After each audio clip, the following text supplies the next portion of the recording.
And it looks like we're underway on Strizer's end, so I think we're going to have some catch-up here in just a second, but we are off! As usual, we start off on Criteria, the surface of planet Zebes. However, depending on the routing choices, we may not be here for very long. No, more often than not, our runners will go straight into Hyrule. There's only really 2 items they can get in Blue Brinstar starting off, so they usually go right into Hyrule since there's a ton of good items right off the bat. And we can see that on Strizer's end. Not even going to check like Hylia. We're going to start right with Sanctuary. Blue, big 20. Oh, hold on. Ninban is actually going down to Vanilla Start. Trying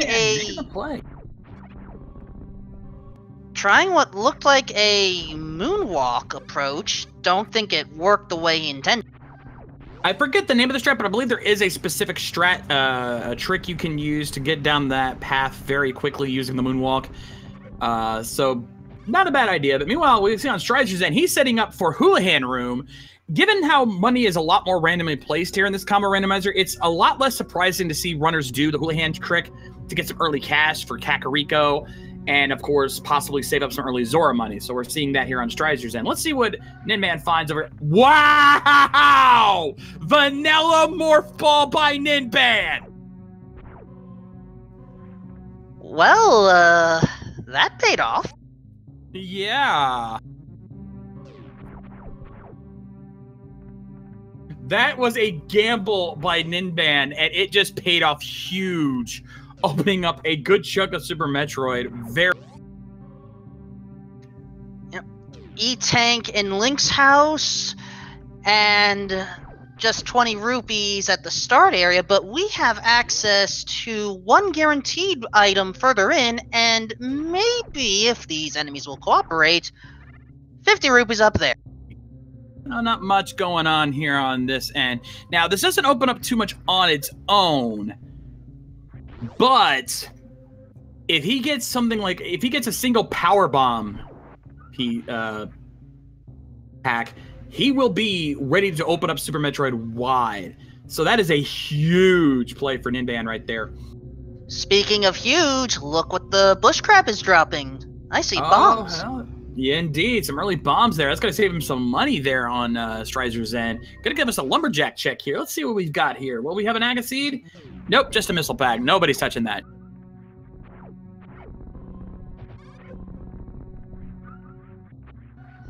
While missiles are kind of important in the early game, supers especially, I don't think we're going to be hurting desperately for that particular 5-pack. No. You're going to find more than enough packs of missiles and regular missiles especially that you're never going to have to worry about getting that specific one. And Varia's suit in the mushroom spot. No.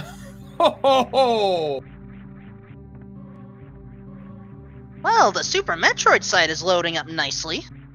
Indeed. And Space Jump to boot.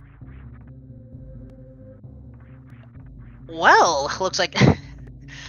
Alright, so where are all the goods for Hyrule?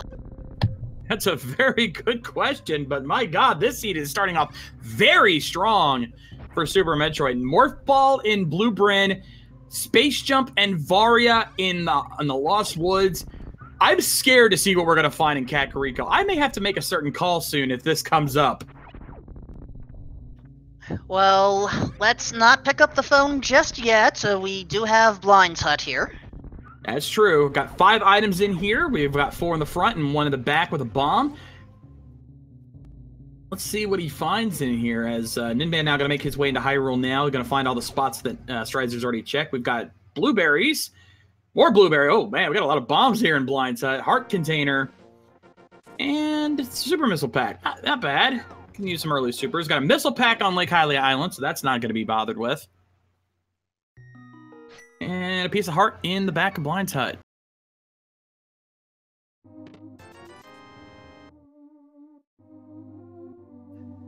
Now Ninban, let's see if he goes for Houlihan as well. He may choose not to. He already got 60 rupees from the Super Metroid side.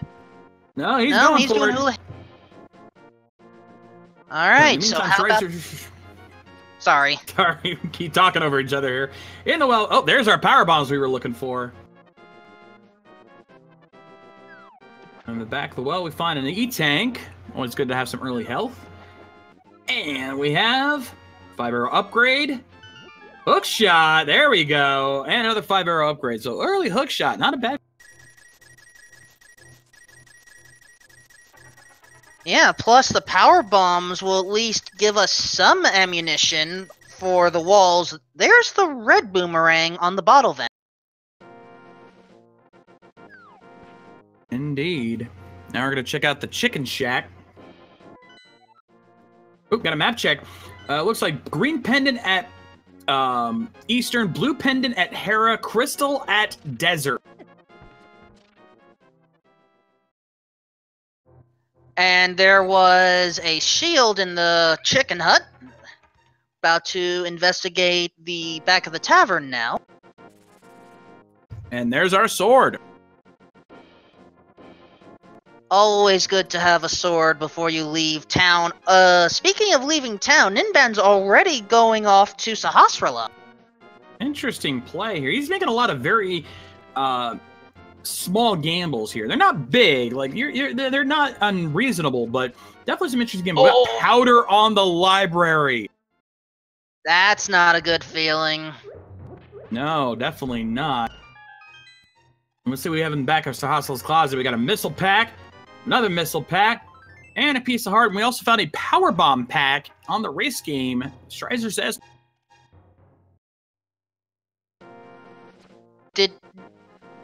Okay, we already confirmed green pendant on Eastern, so we don't have to speak to Sahasrara yet. No. Actually, that'll probably be, once they get the bow, that'll probably be an early check for them, because that's going to be easy to get to. It just comes down to how soon we get the bow. Strizer now, with his sword, going to go ahead and make the uncle play here. Not a bad call. Ninban going into Eastern Palace now. Well, he's been making some good gambles thus far. I don't see why he doesn't stop now. Just 10 arrows by Uncle. Now, how about on Uncle? We get just another missile pack.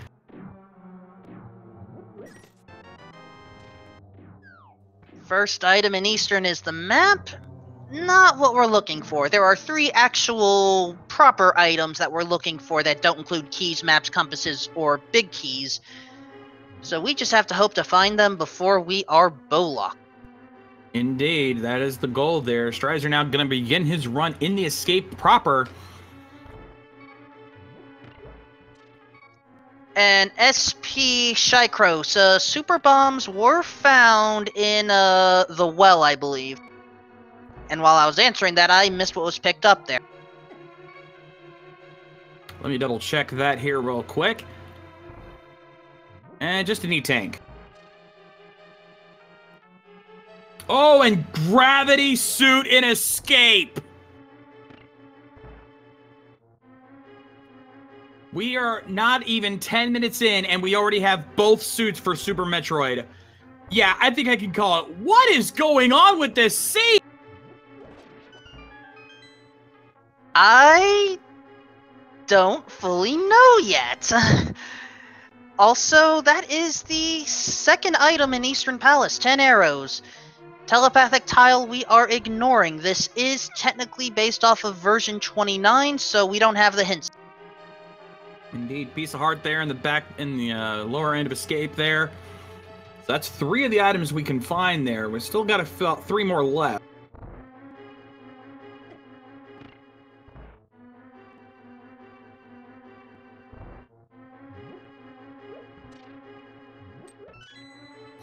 Meanwhile, Strider now going to head down into the Zelda's dungeon, while Ninban working his way through the dark rooms to escape. Now, this is technically a sequence break, so whatever items you hear are going to be out of logic.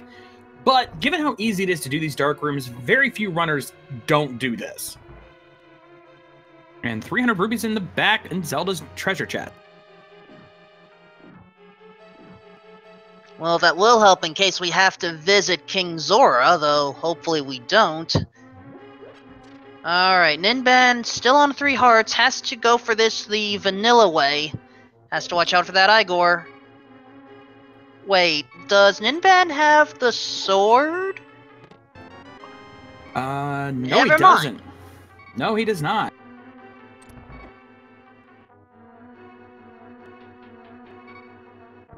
Ah, reservoir check for Strizer coming up. Is it going to be Indeed. anything good? Yeah, just a big 20 to start off with. Let's see if the dam itself has anything. Meanwhile, Ninban checking the big chest, finds the compass, so that means the last item will be on the Armos Knights, so we're going to have to wait on that for a while.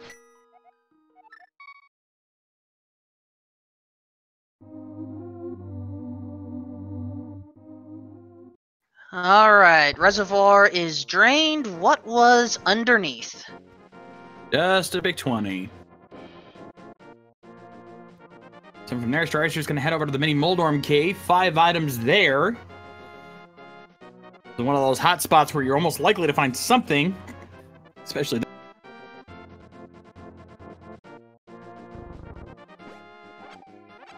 Alright, magic is the, I want to say tier 2 treat pull. That'll help a little bit later on. We don't have any magic casting items yet. Sadly, no. But let's see what we have here in Mini Moldorm Cave. We've got Missile Pack, Mother Missile Pack, No Tank, an E-Tank, and a big 20. So not much. I thought those are called reserve tanks. I admit, I'm still new to some of the nicknames on officially they're called reserve tanks. I just like to call them no tanks because most runners don't want them, so no thanks. Well, we know our runners do want Varia. Ninban now has it. He's going to be just as happy to see that gravity suit later on. That's a rare treat to have. Like, we're going to have, when we get into Super Metroid, it is going to be huge. We're going to be in there for quite a while because we're already going to have access to both Norfair and Meridia as a whole because we have Space Jump and both suits. That opens those seeds up wide. Got a nice rod cave check here for Strizer and finds just a big 20 back there. So we're kind of running out of locations in Link to the Past. Well, let's see here. If we go by logic, just staying on Link to the Past, we could go to Agina's cave. But otherwise, yeah, we would basically have to consider going through Super Metroid. May as well go to Norfair and then head to Death Mountain that way. But I think Super Metroid is going to be the primary play, unless Strizer finds something by sequence breaking right here. He's going for the fake flipper trick here. So allow him to swim across, even though he doesn't have the actual flippers. The game, because we're using the version 1.0 ROM of the game, there are some certain glitches, including this one, where if you jump into the water and hit it just as you hit the transition, the game thinks you have flippers. Because it says, oh, you're in the water and you're able to make that transition, you must have flippers. So go ahead, keep swimming. However, this does come at a cost. If you get hit at all, you're dead. Indeed. Doesn't matter if you have a fairy. The game, we've actually had to program the ROM to basically say, I don't care if you have a fairy, I don't care if you have any way to heal yourself, you dead. E-Tank at Hobo. And Ninban with that hook shot now.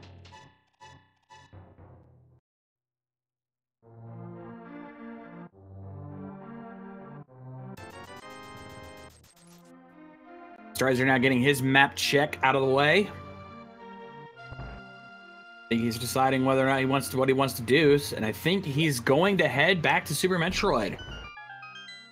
Or maybe not. Oh, he hasn't done the Eastern play yet. He's going to do that. Now, there wasn't much of any major progression inside Eastern or Sahasrara, so I am suspecting our runners are going to head into Super Metroid very... Yep. Ninban finally gets his sword there out of the back of the tavern.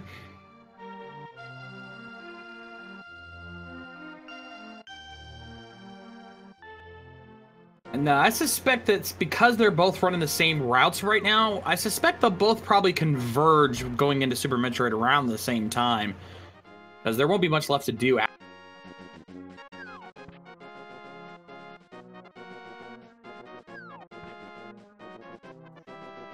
Oh, Gilgatex does bring up a good point. Ninban hasn't done the escape sequence yet, and for his sake, he may want to do that. After all, gravity was found. Indeed, gravity was in the first chest of escape, and he's gonna go take up that bomb, that super power bomb. Can't talk today.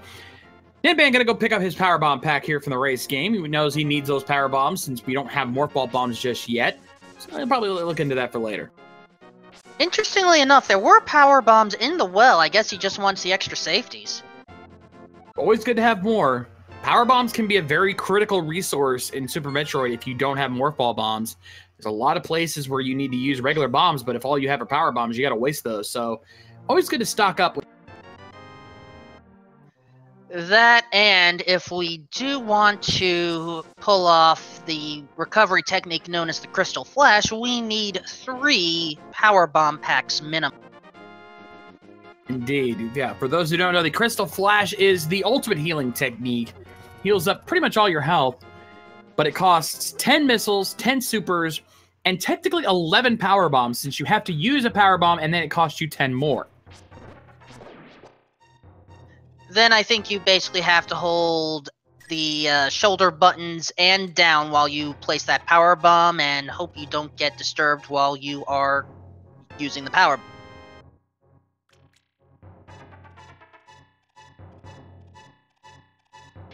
Yeah, we'll have to see how that play. We'll have to see if that comes into play later on, as Strizer now nearing the end of his Eastern Palace play. Ninban getting some, looks like with red rupees is the tier 3 tree pull. Not very helpful, but he is going to make the escape play, which he is going to be thankful he did, since of course he will be getting his gravity suit out. And as Chad also points out, another aspect of the Crystal Flash is you can only use it if you have less than 50 health, meaning you're out of your E-tanks are drained, and you have 50 health left, less than 50 health left, and your reserves are already spent.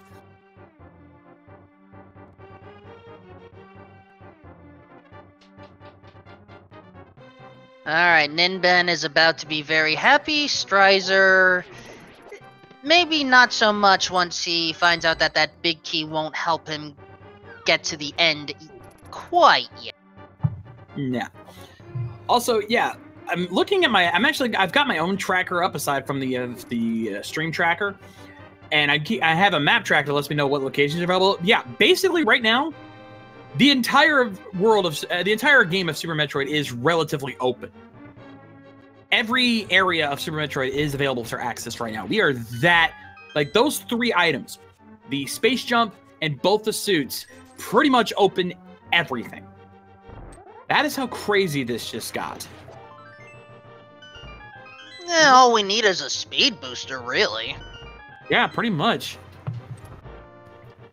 It is pretty much, it's almost full clearable. I mean, there's still a couple items we do need to get, like the aforementioned speed booster, possibly high jump boots.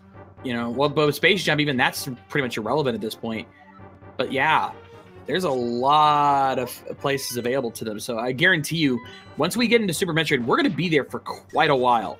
And it looks like Strizer is making the play to Agina's Cave. Gonna check that out. We'll also see what's on the desert ledge by chance. That might give us a clue of what else we can do.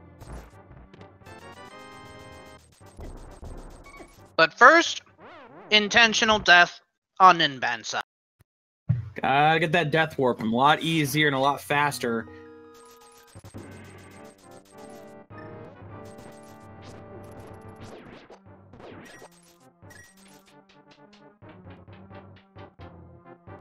Yeah, that's a very good point there, chat. If there is any progression in Agina's Cave for Link to the Past, that could change their routing quickly. We got a super missile pack on the desert ledge, so I don't think we'll be seeing that picked up anytime soon.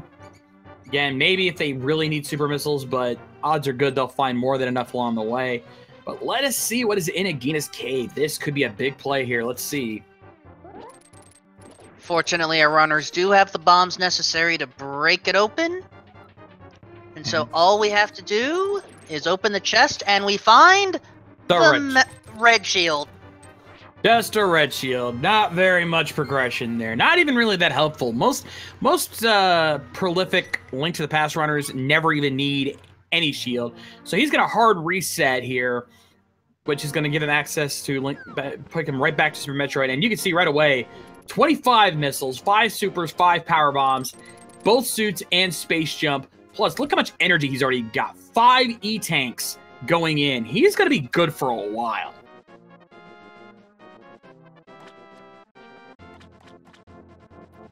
And once he gets into Blue Brinstar, he's going to find that Morph Ball.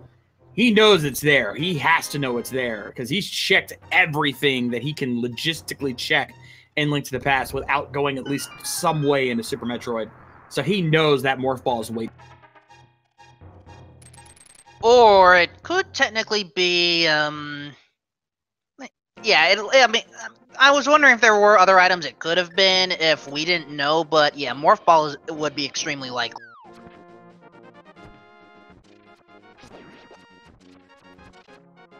And right now, this actually puts Strizer in a bit of a lead here with an early advantage because he's already checked everything very quickly. And there's his Morphin Ball.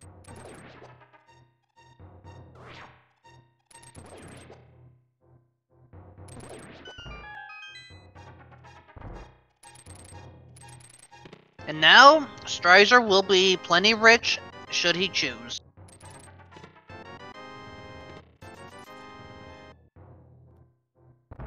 It depends on how much rupees he had going in. I don't think he spent much. You look at Ninban's screen, he's already got over 700 or close to 800 rupees. I'm pretty sure Strizer's not too far behind.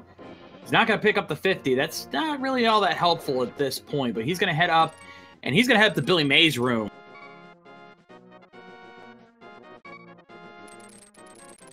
I always forget, you don't need the speed booster for that. Oh, space jump will more than adequate there as he gets through. So let's see what we have here in Billy May's Spring Ball. And the lantern. And the lantern.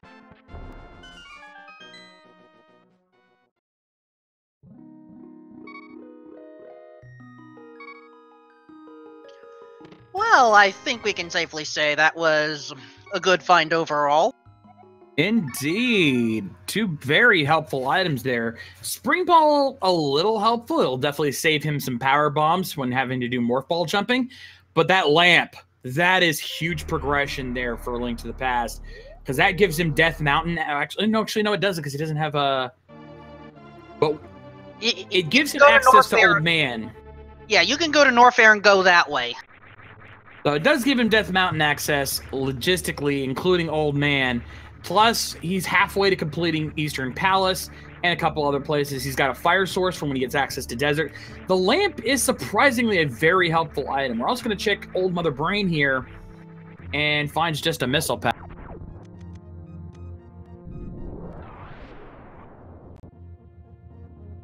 Choosing not to go for it. Meanwhile, Ninban is checking out Northeast Criteria Acid Room here. Yeah, I forget the specific name of this room, and just another reserve tank there. He's going to go ahead and pick that up just to be safe.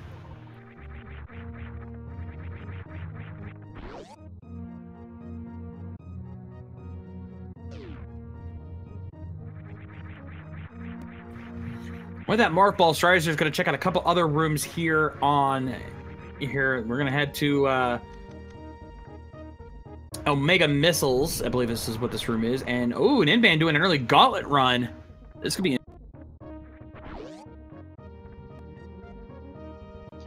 There are 3 items to pick up during the Gauntlet, but without the screw attack, you kind of have to take the long way in order to destroy these blocks and hope that the acid doesn't come up and surprise you. Dude, you can see already it's a tricky venture. Strider now heading over. I believe this is going to be Bomb Chorizo here. And he's got 300 rupees. Not going to bother with. Oh, bow at Gauntlet. Oh boy. That is huge. Eastern Palace is now wide open. But that is a huge... Ninban just making all the right plays right now. That is insane. But thankfully, it looks like Strizer won't be too far behind. He's already heading back to start. He'll probably be checking out Gauntlet very soon, so this won't cost him too much time. Oh, good lord. Silver arrows as well. And Ninban was very lucky he was only on the left side for that. Indeed. That is a huge play. Missile pack a Terminator.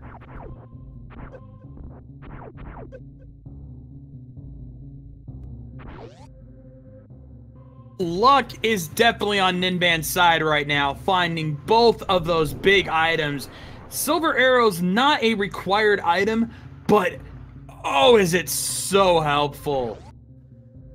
Shades, I need something clarified. Chad is asking, how many super bums do you need in order to get through the gauntlet? I would say maybe 4 or 5, I think. Chad is claiming 6 for some reason. That does definitely seem... I think that seems reasonable. I think that's a... Again, I'm not as versed in Super Metroid. I'm more of a Link to the Past guy, but I know enough about Super Metroid to know my way around. I just don't know very specific details. Oh, wait a minute. Strizer. He's heading towards wrecked ship. Maybe with the... Oh no. Ninban, be careful. Ninban was out of bombs and doesn't have Spring Ball, apparently. Trying to hopefully avoid... He's gonna have to try to mock ball this, and it's not an easy thing to do.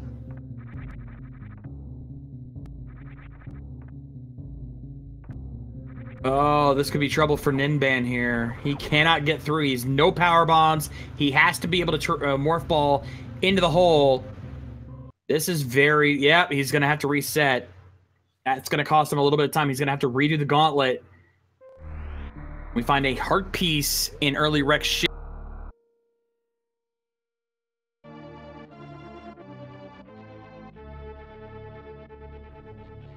So, Ninban has to re-get the bow and silvers. Fortunately, he knows where they are, so hopefully this isn't a major time loss. That is very unfortunate. Again, Ninban's been on a roll, but that will cost him a little bit of time, and considering the lead Strizer seems to have right now, that is time Ninban cannot afford to lose, as Strizer is making the play onto Phantoon, our first boss fight, not even half an hour. I don't remember the damage tables. I do believe Strizer has enough missiles without needing a refill, but if he runs out, can the, well, for lack of better term, the pea shooter cause damage as well? Not directly, no. I don't think it can. I could be wrong, but even if it can't do much. He's got to rely on his missiles. Thankfully, the fireballs that, the flaming eyes that Phantoon drops can be destroyed with the pea shooter, and they can drop refills for the missiles, so it's not going to be a big problem for him. It's more about just survival, staying alive long enough to keep your missile count up, and then take out Phantoon. Now, the other thing you have to worry about with Phantoon, he takes double damage from the super missiles. However, you only want to use ever one super missile as your last shot, because if you hit him with a super missile and he's not dead, he will go into an enraged state. He will be invulnerable to any damage for a brief period of time and will shoot out several waves of fireballs that is very tricky to avoid. So you don't want to do that if you can help it. And if you do activate that, right now we don't have any invulnerability ways to avoid that wave. We don't have screw attack, we don't have charge beam for a pseudo screw attack. So it comes down to good dodging, and that's not the easiest thing in the world to dodge. Exactly, like I said, you definitely want to make sure he feels like he already missed his super missile shot, but he does take him down.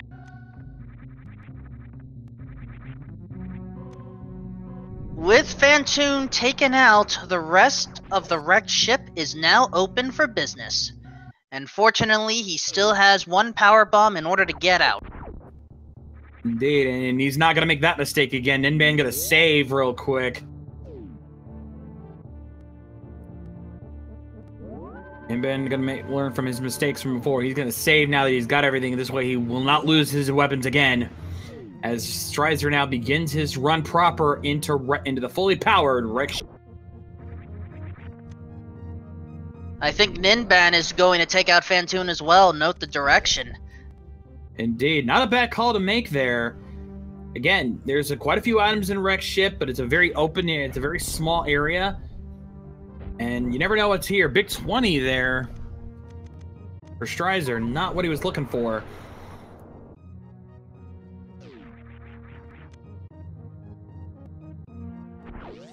Maybe the Western Room will have something for us. Nope. Even less. A single rupee. Were you able to catch what item was just shown on Ninban's side? I could not see it. He went by very quickly. I'll check the replay. Check over here. Piece of heart, I think. That will be seeing that. And yeah, chat's confirming piece of heart.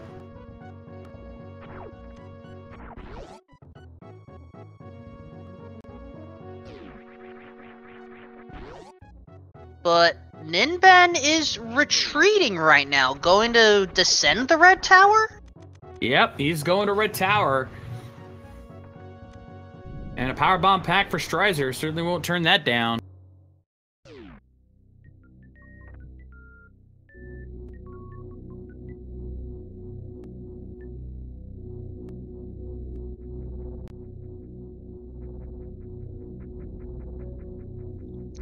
I kind of have to wonder, considering what we found so far, where are the super missiles?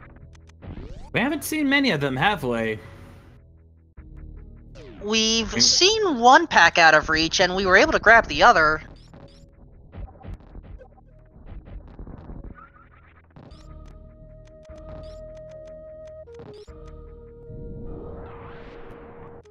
₹50 there in Red Tower for Ninban.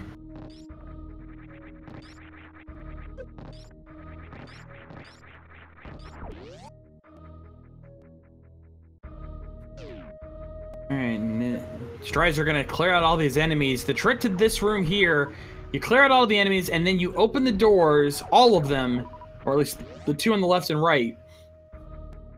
So that way you can check them both without having to re-fight all these enemies. Because if you don't open the door first and you come back, you'll have to kill all the enemies for it to unlock again. It's kind of annoying, really. So you want to open both doors first, that way they'll stay open when you come back through. But let's see if that pays off here. In what I like to call the Gong Room, because quite frankly, these robots here always reminded me of the Gong droids from Star Wars. Whereas navigating this room can sometimes feel like you're in the Gong Show.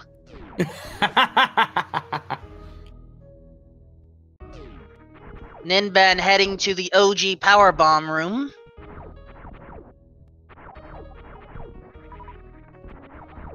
And I did not see what was in the Gong Room over there. But apparently Strizer didn't.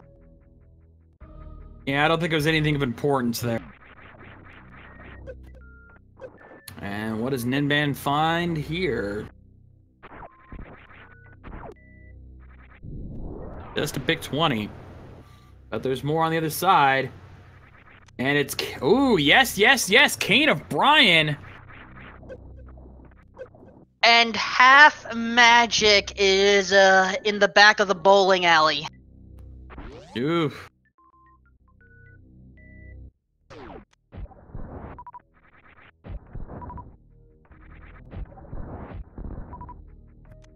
And another reserve tank there at the top.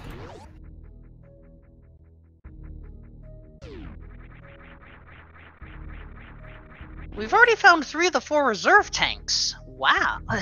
That is that is crazy.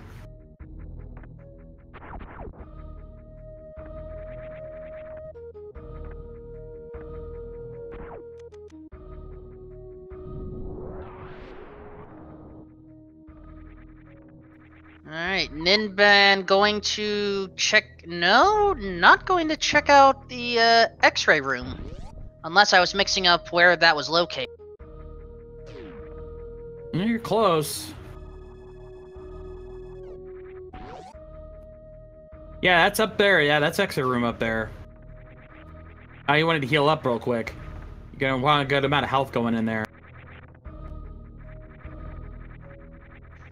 Alright, everyone, we need to keep it quiet a little bit. The Chozo statue is about to approach the pins.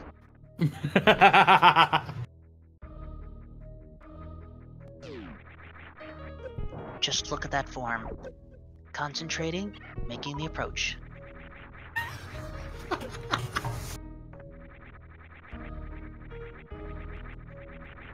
And then aiming, going below the lanes. This is kind of untraditional. You're having too much fun with that. Drops the ball. I believe that counts as a gun. You're having too much fun with that, Wolfman. Super missile pack at X-ray room. And normal missiles at the ball return. And there's our last. We just found all 4 reserve tanks in just over half an hour. That's kind of impressive. Indeed.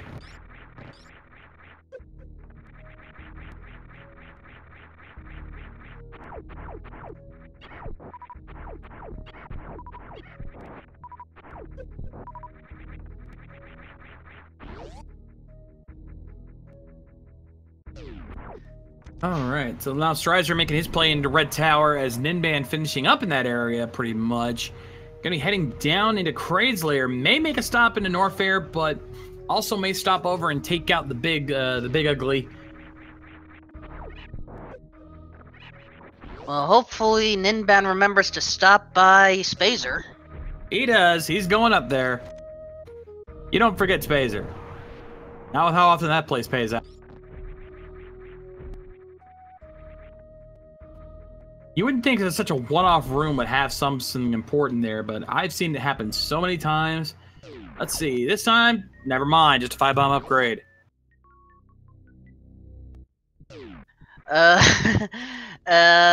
Shades, I don't think, I think, Kraid has brought relatives to chat today. Hey, I just call it like I sees it.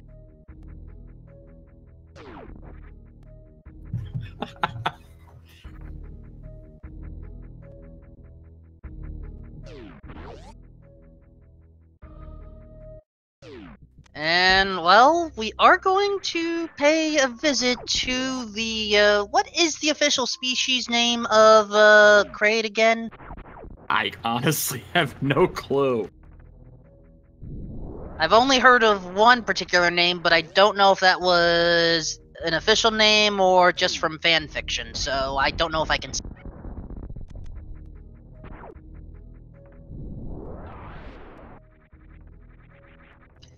Piece of heart before approaching Kraid, so we're not going to go for that.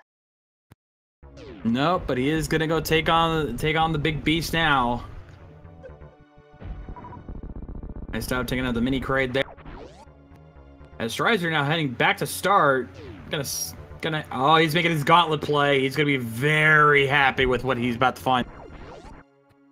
All right, will Ninban take Kraid to the prom, or will he get the quick kill?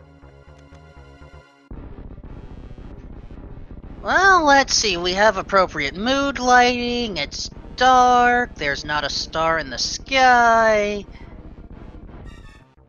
Kraid is ready for the kiss. Kraid wants more. We're going to the prom. Indeed, we got the DLC there for Ninban. To be fair, I don't give anyone any shame for not getting the quick kill. It is tricky to do, especially when that hand can be very RNG and it can block your shot when you least want it to. So that's kind of the fun of it. See, right there, blocks the hand, blocks his super missile shot. So he's going to have to rely on regular missiles from here on out unless he gets some refills from those little spinning nails. Again, Kraid just wants a wonderful night out. And down he goes. The night is young.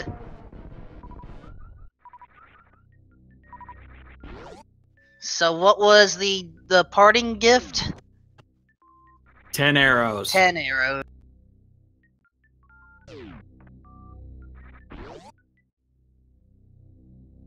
Strizer now with the silvers.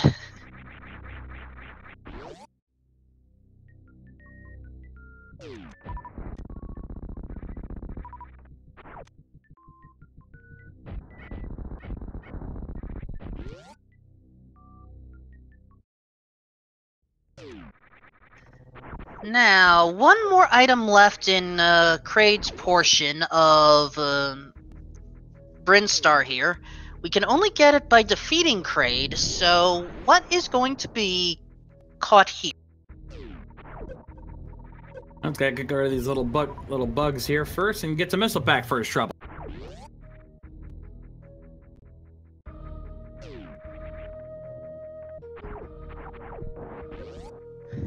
Alright, so obviously... Ooh, Strizer is going into Green Brinstar right now. New locations to check. Indeed. Gets the Mock Ball.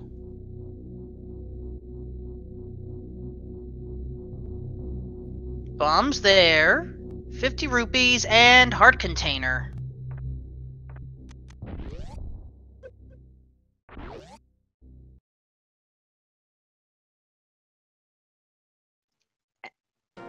And Ninban is back in Link to the Past, probably going to rescue the old man shortly. Seems like a good play, though. He's going into the dark. He did not go back to Blue Brinstar, so he does not have the lamp or the spring ball that was there. So this is gonna be dark rooms for him. He's still out of logic, though we know technically he is. This is in.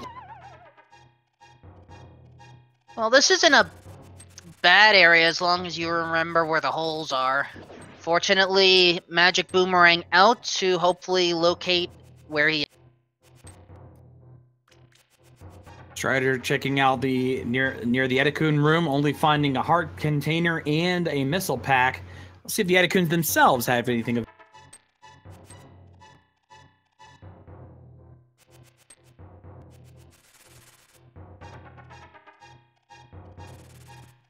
Alright, Ninban has rescued the old man, so let's see what was over there. Oh no, has to be careful! No! Oh no! Couldn't rescue him in time. That is unbelievable. Heart container there for sure.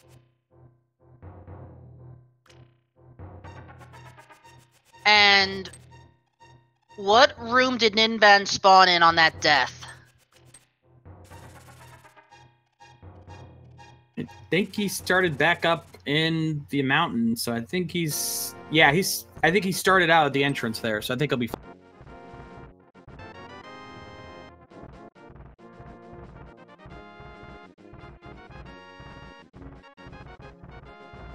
Okay, we are good, I think. Okay, you do respawn when you pick up the old man, so that helps. More power bombs for Strizer.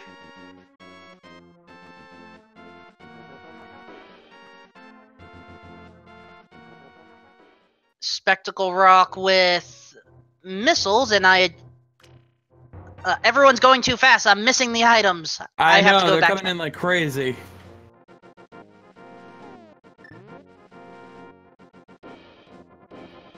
Got a big 20 there at near charge, and at charge you find another big 20.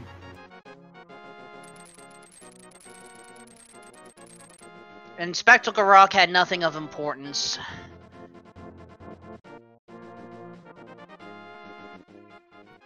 Alright, so Ninban are gonna head into Paradox Cave.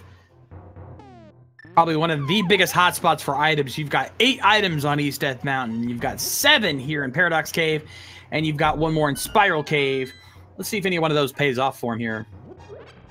We've got Missile Pack and Big 20, or 50 rupees, I should say. Big 50 downstairs. We've got 5 more upstairs. Let's see if he finds anything good.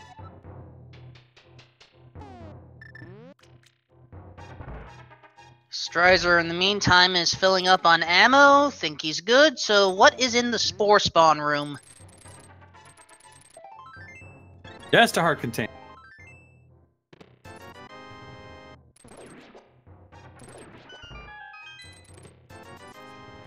And does not look like there's much in Paradox Cave, unfortunately. That is strange. It's usually Paradox Cave pays off. Yeah, and considering how many items we're still on the hunt for, you would have figured something would be there, but unfortunately not. It seems more and more like staying in Super Metroid is the right call, because there's just so many more items available there that there's almost guaranteed to be some big plays there. Super Missile Pack on the floating island.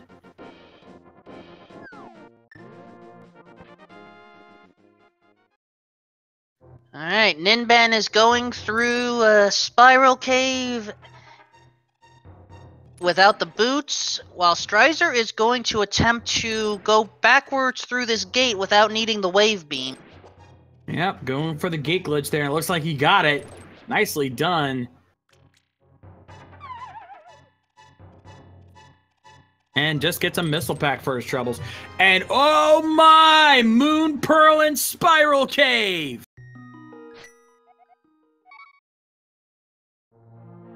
Well, the good news is we have access to one location in the Dark World.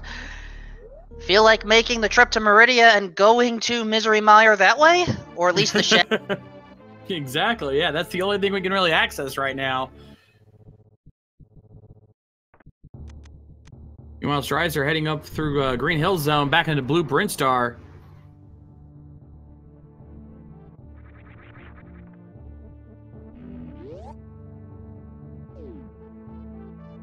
With the glove! Power glove!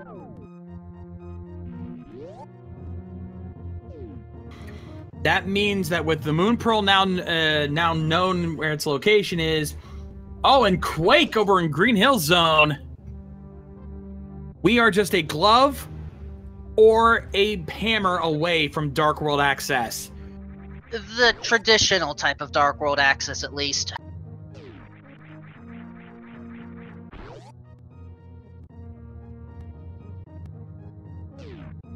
Unless, let me think. We are a speed booster away as well, actually. But I think that approach would require us to also have flippers.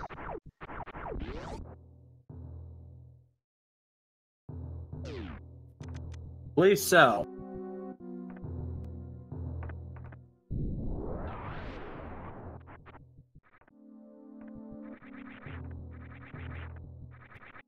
Alright, Strider now heading over to X-Ray Room. We've already seen this, so there won't be much here.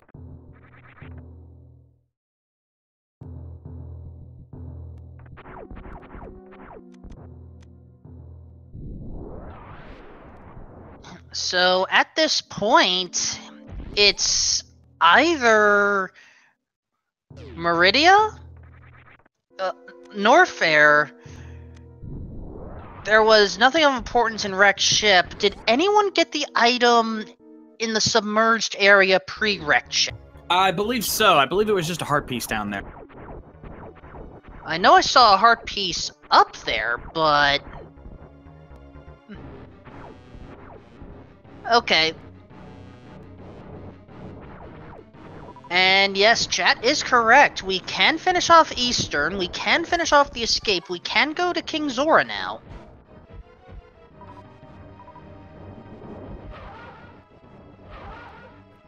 Back escape is also available at this point, which could also be a play.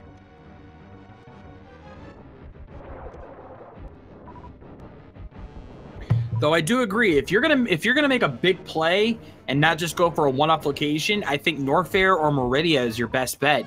They have both suits, so traversing those areas will be really easy. And there's a lot of items in those locations, especially Norfair. Norfair is packed with items between both lower and upper Norfair. Upper Norfair just loaded with items. So that probably would be the play I would be considering at this point.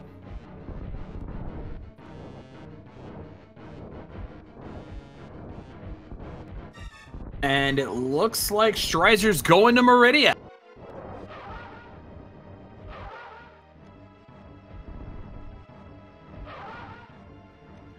Meridia. Nice, tranquil area. Oh, no. Ninban miscounted.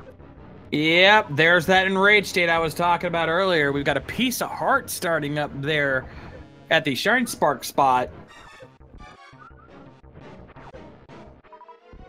Did not see what the other item was up there, though. I only saw the initial piece of heart. I did not see the other one.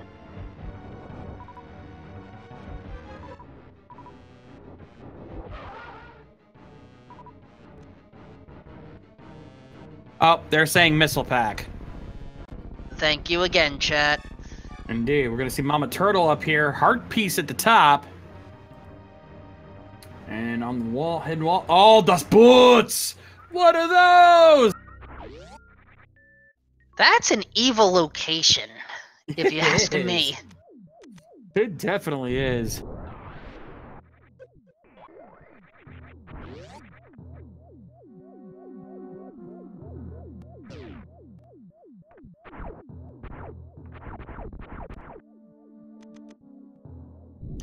Well, those boots will help give us access to a few more locations, but nothing that screams,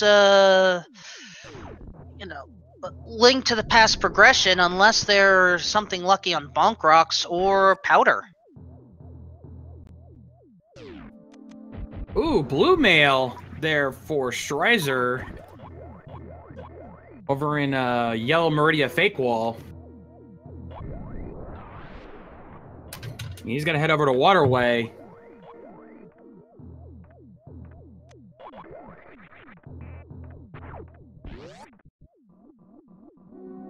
Alright, 2 items down in the Waterway, if I remember correctly. You do indeed remember correctly there. We've got an E-Tank and a Super Missile Pack. Watering Hole, that's what it is. Watering Hole. I was close. I was close. Again, remembering I know there's a list of all the specific rooms. I've been sent that link before, but again, I don't play or know enough about Super Metroid to know every single room location and memorize them all. So I'm going off of what I remember. And while I have done one seed or two, I'm just as lacking of knowledge here. So please forgive us. We have a general enough idea of where everything is, so we know where they're going, what they're doing, so don't worry.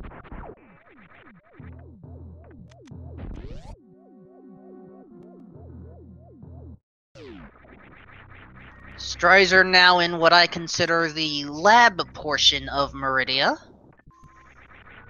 Makes logical sense, all things considered. Now, unfortunately, without Speed Booster, they can't check the upper pathway up there. There's 2 items up there, but we are going to check these 2 areas, which are pain in the butt to give it.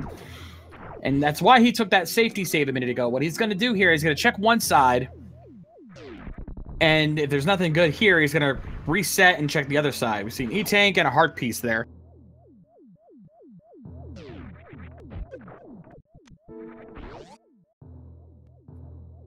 So now he's going to check the left sand pit and see if there's anything on that side.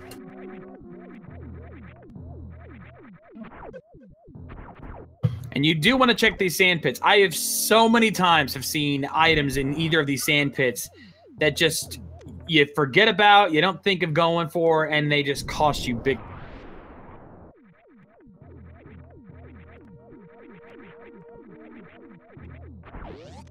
Well, then let's hope for the best here, because, well, at least the enemies are not a problem here. Indeed.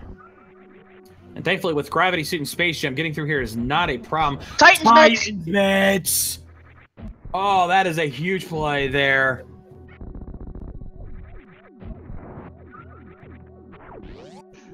Alright, the Sands have something today. Indeed. Big play. That gives us full Dark World access for the most part. It definitely opens up Dark World access for sure. So having that is a big play there for Strizer.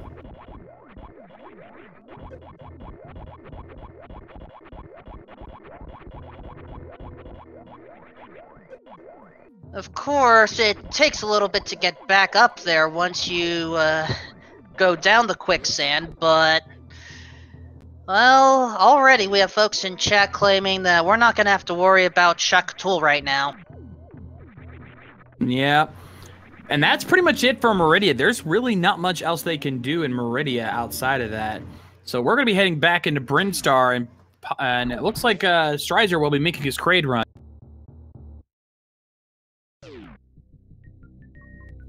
And then after that, we are probably going to explore as much in Norfair as we can. Seems like a good idea. Again, so many items in Norfair that are accessible right now. Getting that through there, odds are good. They're going to find a lot of good items down there. Again, we're still looking for a ton of items right now between both games. Super Metroid, we still have all of our beam upgrades. We're still on Pea Shooter right now. We haven't even gotten a single beam upgrade. We still are missing Morph Ball Bomb, Screw Attack, High Jump Boot, Speed Booster, Grapple Beam, and X-Ray Scope. All of those are still just in Super Metroid alone. Link to the Past. We're missing, Bloomerang. We know where Powder is. Mushroom, both rods, 2 of our medallions, Shovel, Hammer, Flute, Swagnet, Book, Cane of Samaria. We still haven't even found a bottle yet. Cape, Mirror, and Flippers. Not to mention further sword upgrades.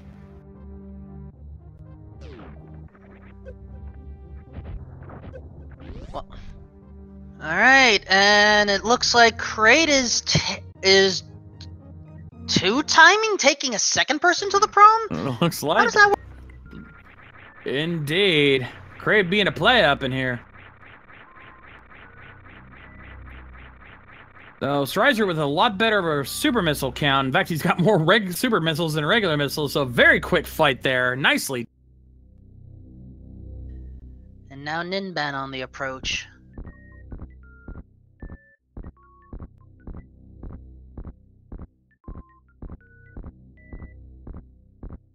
Bit of a graphical glitch there on Strizer's end. Gotta love that. I've seen that happen a few times. But that is pretty much it for everything outside of Norfair. They've checked everything else in Super Metroid. Norfair is all that's really left. On the Super Metroid side, yes. Question is Strizer going to head to Norfair or go to Death Mountain? Well, we know the right play is to go to Norfair because we know there's not much on Death Mountain he can check. So we'll have to see. The only thing we can find on Death Mountain, of course, is the illustrious Moon Pearl, which he will want. He will eventually get that. But again, with so many items in Super Metroid, it's still left with Norfair. I still think Norfair's the better play. And it looks like Strizer might be agreeing with me. He's going to Norfair. But don't forget that the Death Mountain Warp is right here at the start of Norfair, so we can't count it out just yet. Fair point. Let's see what he decides to do. No, he's going over to High Jump Room, finds a Super Missile Pack to start us off. And another Super Missile Pack up top. What's in the actual High Jump Room itself? Just a heart piece.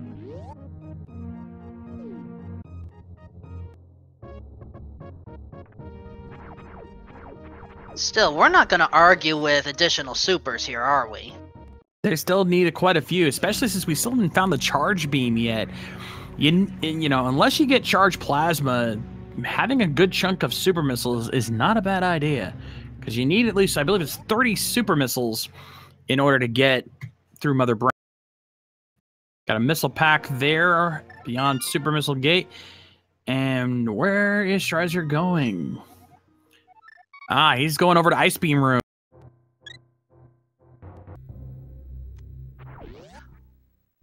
wonderful mock ball approach. For those that are wondering, this is the normal difficulty for the Super Metroid side, so tricks such as mock ball are optional, not part of the actual logic. But if you know them, certainly help. And I was slightly mistaken there. Oh, X-ray scope at Ice Beam. And I was partially mistaken. It's 60 supers from other brand. I was thinking Ridley, which does take 30. So I was half right there, literally.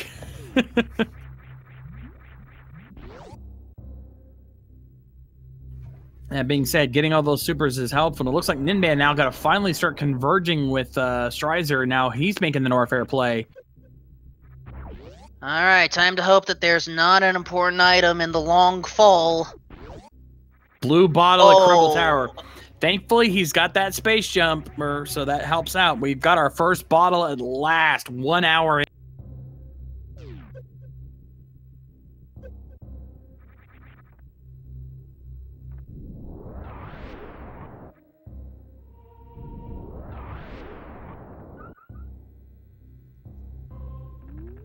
Alright, Ninban also sees the reward for coming back to Norfair, but I think it's time to actually make our way to the bubbly section. Indeed. You know, thankfully they have that Various suit and gravity as well, so most of this area is going to be very easy to traverse. Not something you see very often here.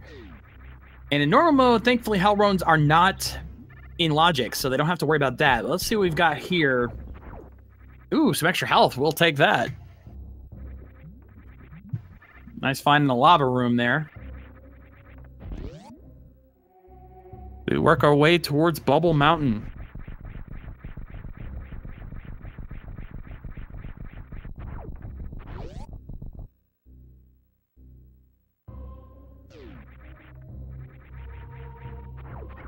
Strizer taking the vanilla approach, I believe. With the space jump, you could start it. Someone call Phantom Ryu, because that's gotta be Kane! Kane of Samaria on Bubble Mountain. That is a big find.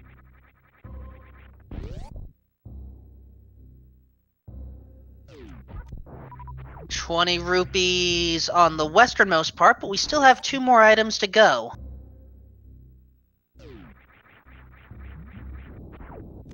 There's our next bottle.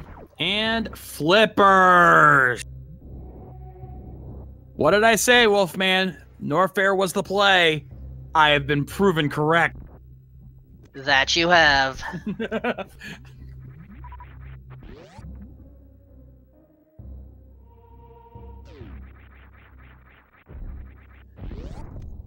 Alright, Strizer not taken out by the King of the Mountain.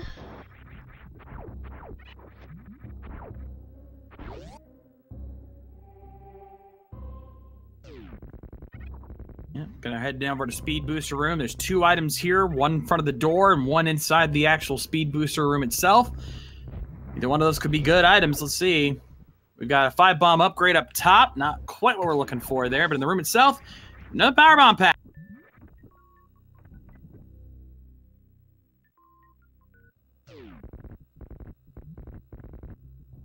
Now, fortunately, if you don't have the speed booster, that lava will not come up and swallow you whole. Not that that would matter because we have gravity suit.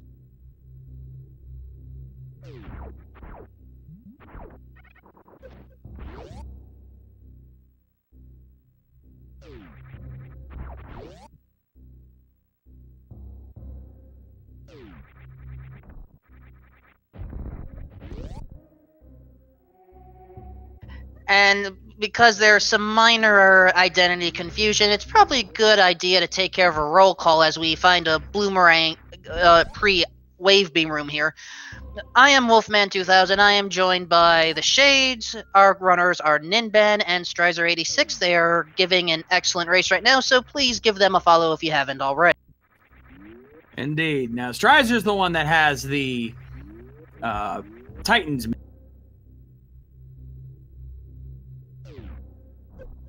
It's all right, Diaz. We all have our days.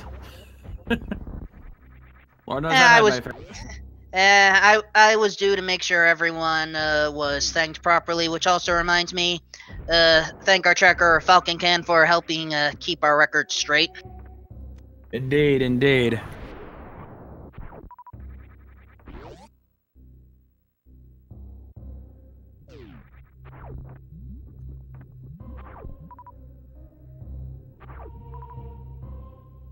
All right, looks like Strizer's gonna farm up for some ammo here because I think he's thinking, well, no, he's going the other way. I think he's making maybe a croc check. There he goes, got the gate glitch.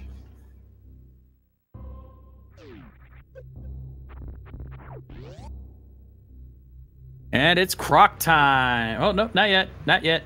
Get my rooms mixed up again. Croc's below. Close. Yep, now right below this green door. Now it's croc time.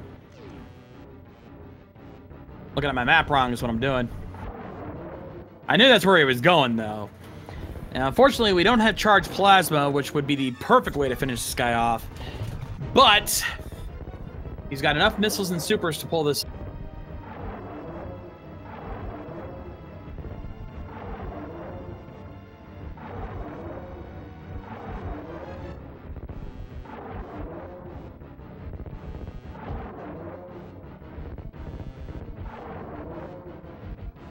Running low on ammo. He's got enough. One super should do it, and into the acid he goes. Oh, he goes up. Ooh, bombos. Well, that may be useful, may not. I'm not going to call it yet. It's probably the most useful of the medallions, because even if it doesn't open up any of the dungeons, if we don't find a fire rod, that's still Ice Palace access. So either way, that's still a pretty good find.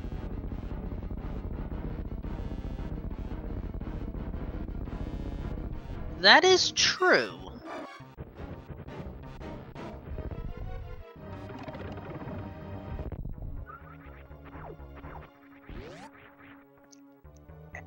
And, folks, for those that are wondering, that is correct. Blue Brinstar, at least the item left of the Morph Ball, has not been gotten by Ninban yet, if I saw correct.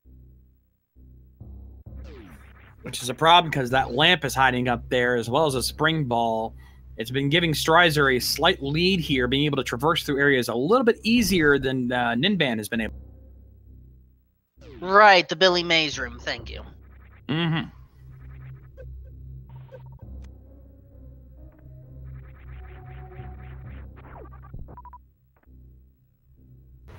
And now Ninban working on his croc fight. He's got a lot more ammo to work with, so he should have a much easier time with this fight.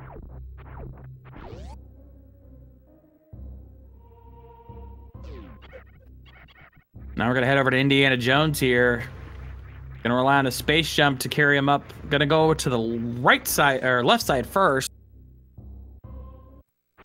And he's gonna find a 5-bomb upgrade up there, and not what he's looking for. So how about the top right section missile?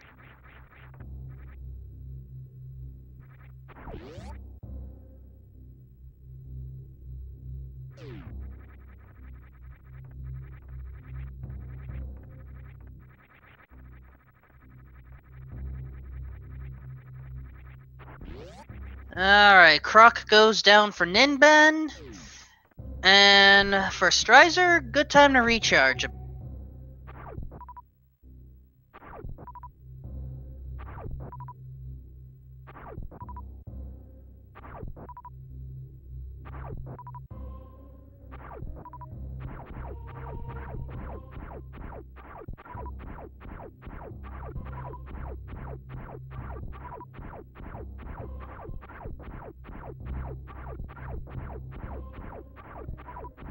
And answer a question, chat. Moon Pearl is in Spiral Cave.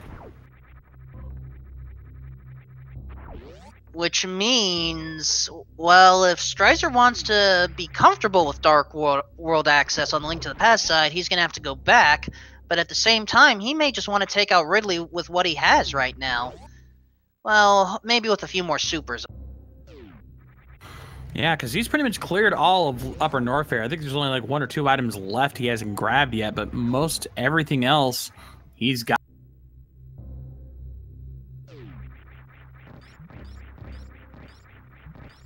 I believe there's only 1 item location left. That is... No, that's part of Lower Norfair. And that's where he's going. He is making the play to Lower Norfair. This is huge. And thankfully with Space Jump, he can get through here without any trouble. He won't lose any health, and he's got the ability to go through. But he is going to Lower Norfair. There are a ton of items down here as well, several of which will become very helpful. Probably will take on Gold Chorizo as well. We've got 3 items in that area alone, in that specific area, so we'll have to see. But he's going right first.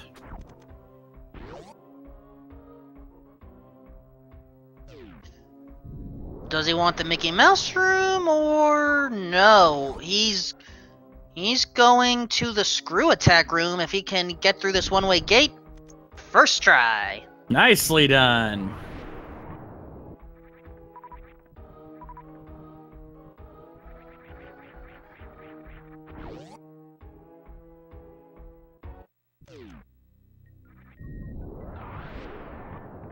Alright, Screw Attack has Piece of Heart. And Strizer is not even going to check what's at the Showcase Showdown. Instead, map check. Alright, we got Bread Pendant at Thieves Town, Crystal 5 at Skull Woods, Crystal 6 at Swamp Palace.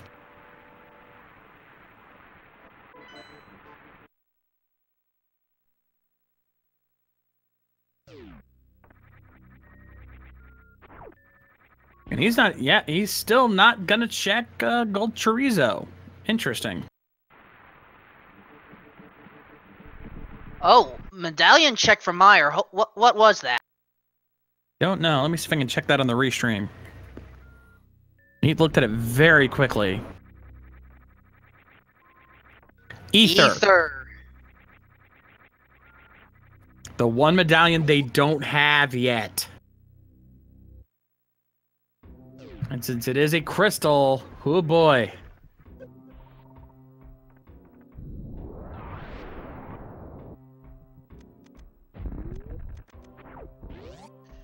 Which of course means it's probably going to be at the Showcase Showdown.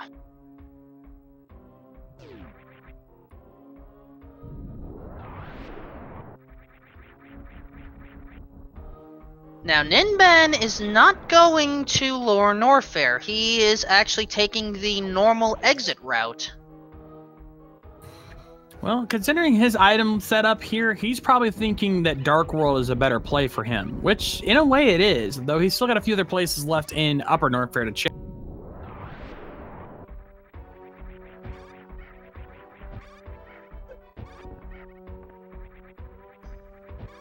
Has to get the Mock Ball.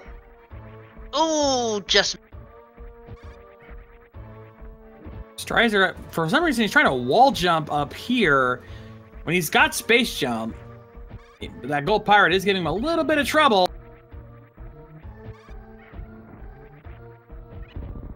There he goes. He got it. It's kind of the problem without having Charge Beam.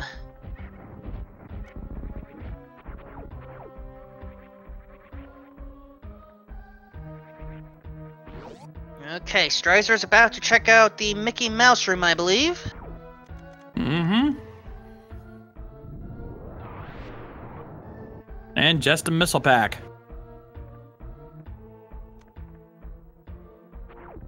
Takes it, at least. You want to have a good amount of missiles going into for Ridley.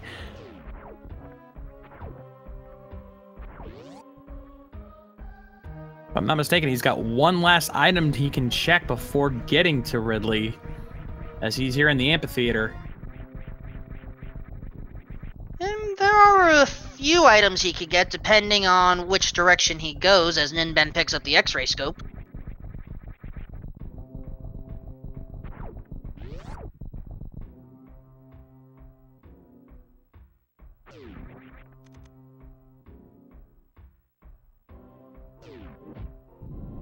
For instance, one right here, the Fire Flea room that I believe Coltaho mentioned. Here we are. Another piece of... Yeesh.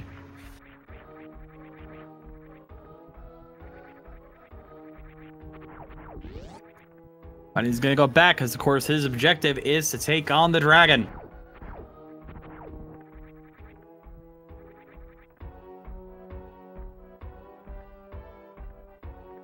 Oh, Ninban takes the long fall and crumble tower. Oh, that's never fun. Chad is wondering if Strizer has enough ammo to take out Ridley. It's going to be close. As long as he can refill his super missiles, he has a shot. Indeed, I think he's got around 25 supers, and he's still got 50 plus regular missiles, so I think he's good. Another piece of heart there. Over at Power Bombs of Shame. Unfortunately, that was the piece of heart of shame, which isn't going to help here. No, not at all. And what doesn't help here is the Carl Douglas Space Pirates are going to end up sapping some of those super missiles. Thankfully, there are some ways to grind for enemies once he gets through here. Thankfully, he didn't lose too many, so it won't take him too long to grind back up.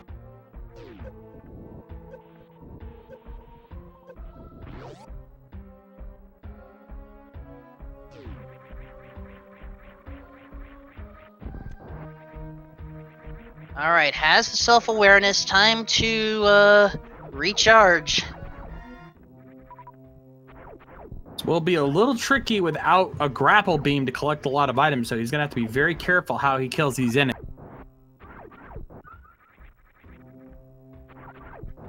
That is true. Now, where is Ninban going? Is he heading back to Norfair?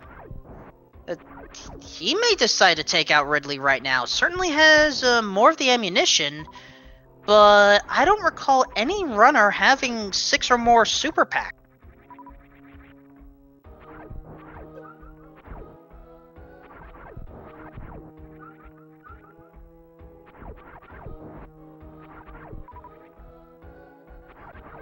So, chat, perhaps you can let us know how long is too long of a grind for preparing to take out Ridley?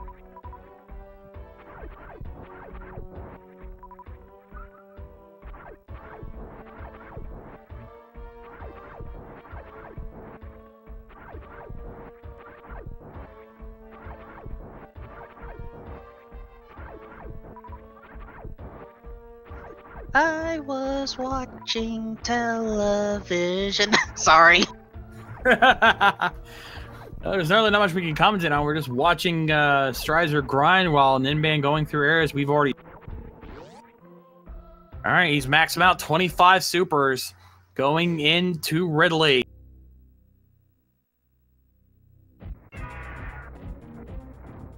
All of these shots have to count.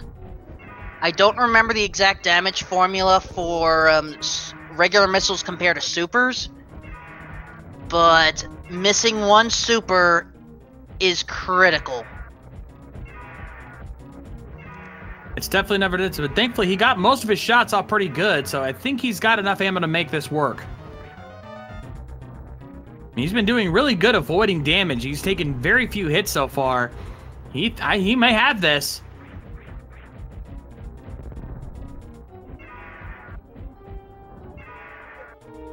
Not enough yet. Oh, there he goes. He got it. Scared me for a little bit there, Strizer. All right, nicely done. What's his payment? The super pistol pack he needed. That's irony for you.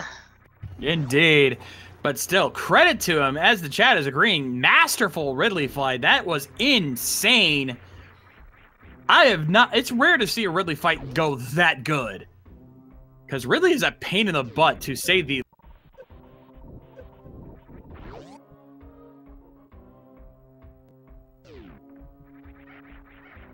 That is... yeah. I don't even feel comfortable taking out Ridley without the charge beam.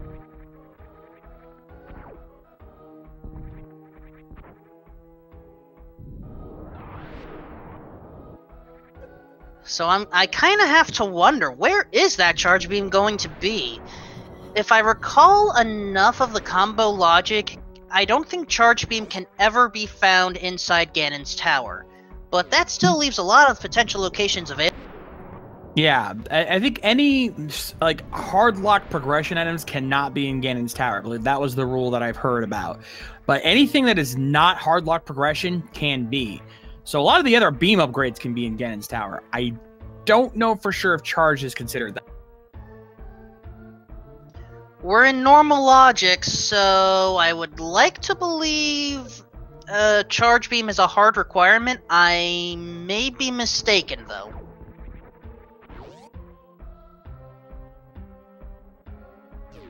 Alright, time for the Norfair escape here for Strizer, and it looks like Ninban now making his play onto Ridley. But going to the Showcase Showdown first.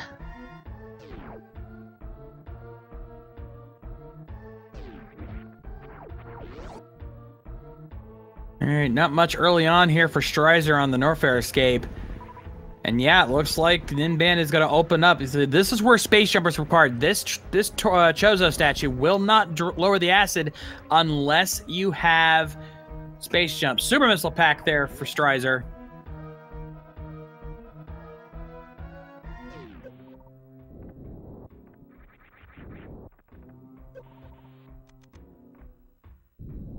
Alright, we went all the way around. Is it worth? No, not for that one.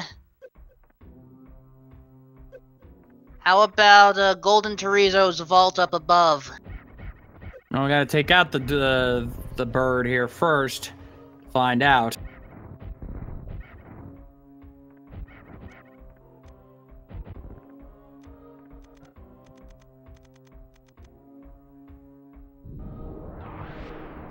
Oh no, look at Strizer's health. Oh, this is why the oh, he's in trouble. He can't kill these birds. He's out of supers. Power bombs aren't helping. This could be bad. And not enough this for Crystal very Flash. Bad. Reserve tanks. Oh, hallelujah for that. That gives him maybe just enough health to get out of there. That was close.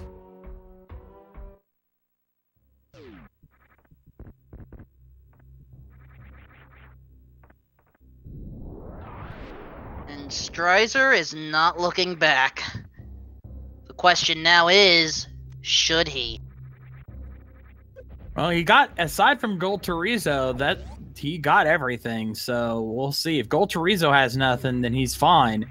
But if it has something, yeah, he may have to reconsider. But thankfully, with how easy it is to get back to Gold Torizo, if there's something there, he's not going to exactly have to go out of his way to get it.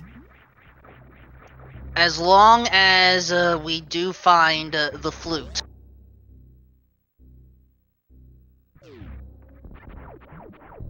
Ninban's struggling a little bit. He's quickly running out of supers here. He's down, he's below half health, so I think the game is giving health more than supers. That's how that works, if I'm not mistaken.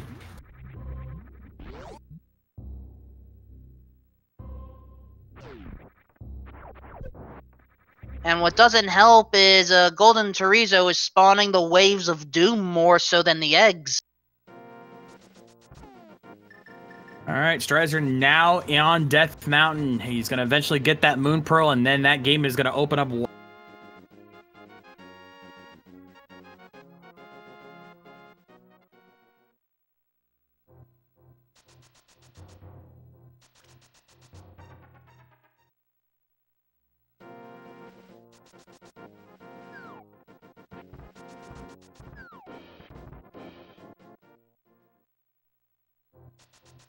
Alright, Ninban with additional supers. Still not enough, though. It's almost dead, but he can't get in that last hit. At what point do you just go with regular missiles? Oh no, he's now down. I believe he does have some additional health on the reserve tanks, but he's very low. This is a very clutch fight here with the gold chorizo. And he got... That was insane. Was it worth all the trouble, or was this just a big waste of time? Alright, and... Big 20! Ninban went over. I can't do the merp sound that well, sorry.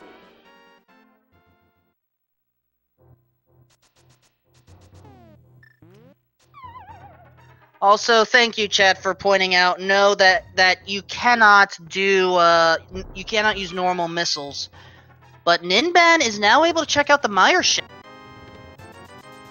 Since he has the Moon Pearl, it's a lot easier. You can technically break logic by using Super Bunny here, but it's not really worth the trouble. But let's see what he gets in here. A Super Missile Pack. There's no mirror for the Super Bunny trick here, and an energy tank.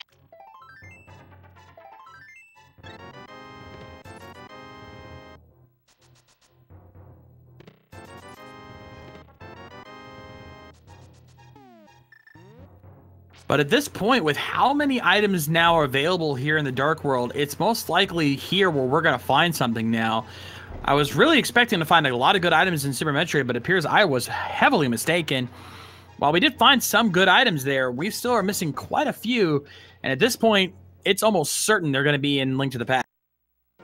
We did get the Cane of Samaria and the Flippers. So, you know, it's... not too bad. Oh, look at Strizer. He's about to get that Moon Pearl. Indeed, and thankfully he's got the boots, so it's going to be a lot quicker for him. No resident sleepers for this guy.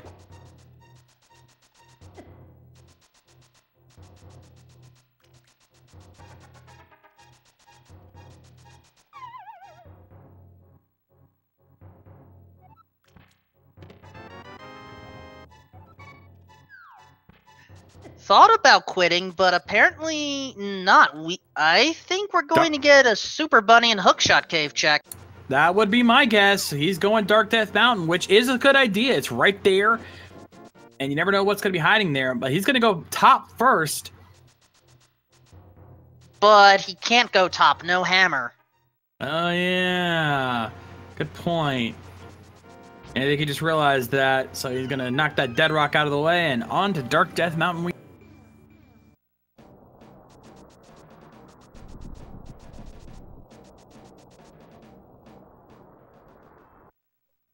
It will take a little bit to get these two chests, but part of this may be circumvented with excellent hookshot skills to break through the blocks and get... Just barely got that there. Almost messed it up, but he makes it through onto the Super Bunny Cave proper. 2 items down here. What will we find? We have a 5-arrow upgrade and a missile pack.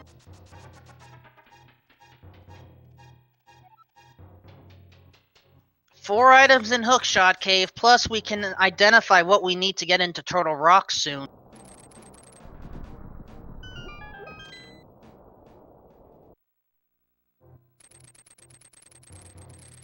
Alright, boot chest. Bombs. Not much there. Second up. Mirror. There's our mirror. There's a big 20. Now the seats start to really open up wide. And a missile pack to boot.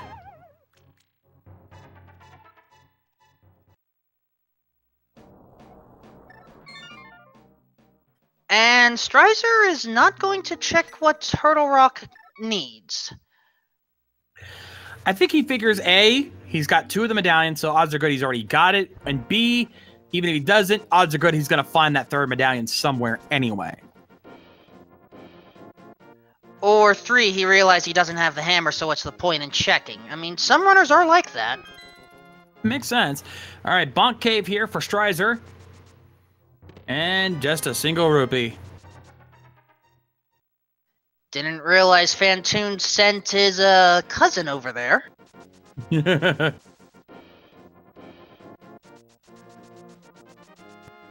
And since he has Titan's Mitts, he's going to check King's Tomb.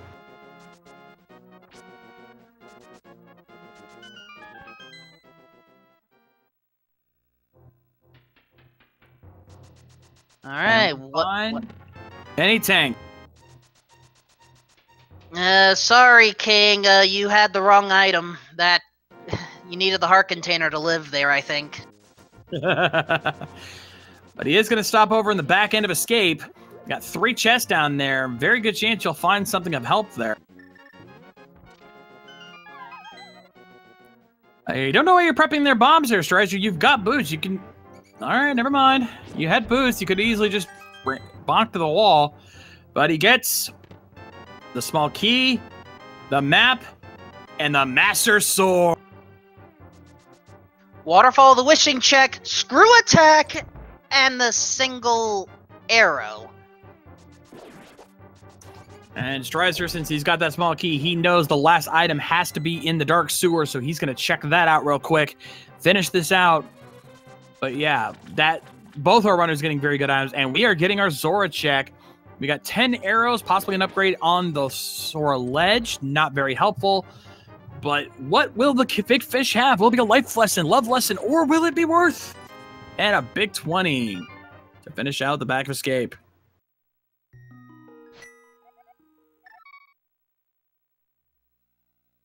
Alright, the fireballs are gone. What will we have?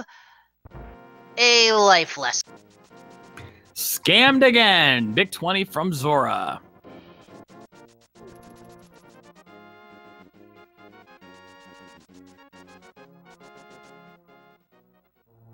And Ninban said enough is enough for now.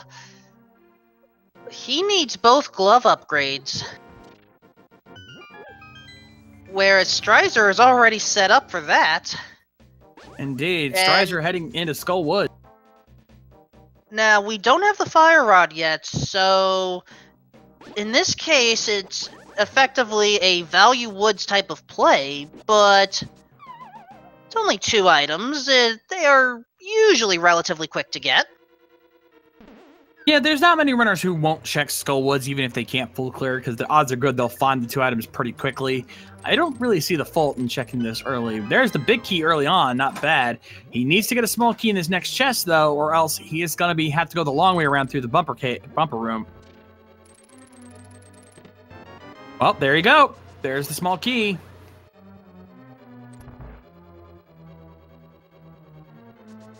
Gonna save the big chest for later. He wants to check this chest here on the other side. And there's the other small key. This is not good. This might mean we may have to go to the back end of Skull Woods to get the item, because there's only 2 chests left that they can check. The big chest and the chest in the midsection.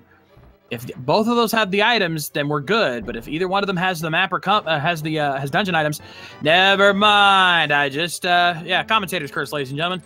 The last item has to be in the back end of Skull Woods. There's no getting around it. So then the question is, will both items be in the back? It's not unlikely. You got a 1/3 chance of this being an item here. Not exactly very high odds. Thankfully, he has the Cane of Samaria, so he does not have to go through the trouble of pushing the statue. Get right past that that wall master, and there's the cave.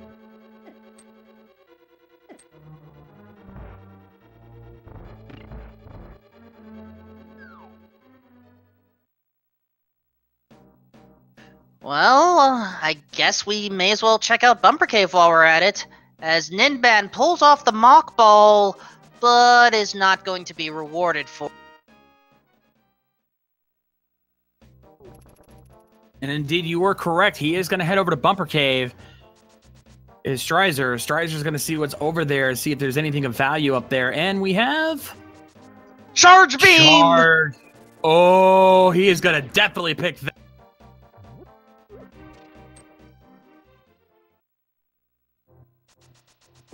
That is such a rude location for it.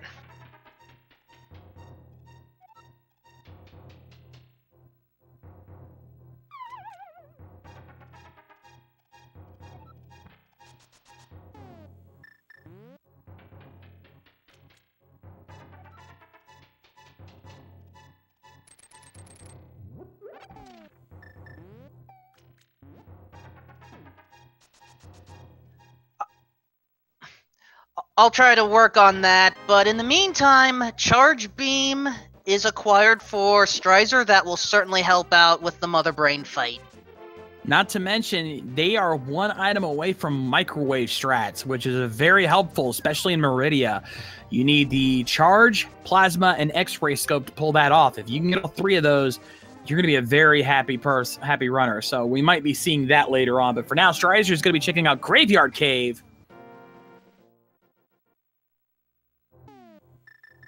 Is there anything worthwhile on this ledge? We are one bomb away from finding out. There's the bomb. Grapple beam. Oh. Shack Toll, anyone? And no, to answer your question, chat, microwave strats are not banned. It is a perfectly legal play to make and a very helpful technique. For those who don't know, if you have charge, plasma, and X-ray scope, you can use the X-ray scope as a bit of a glitch to cause a repeating attack with the charged plasma, and it can do a lot of damage, pretty much one-shotting bosses like Dragon. So you definitely want to get that if you can. But yes, and now we make our play into the Village of Outcasts, starting with the Sea House. Traditional start. Speed booster! It was there this entire time.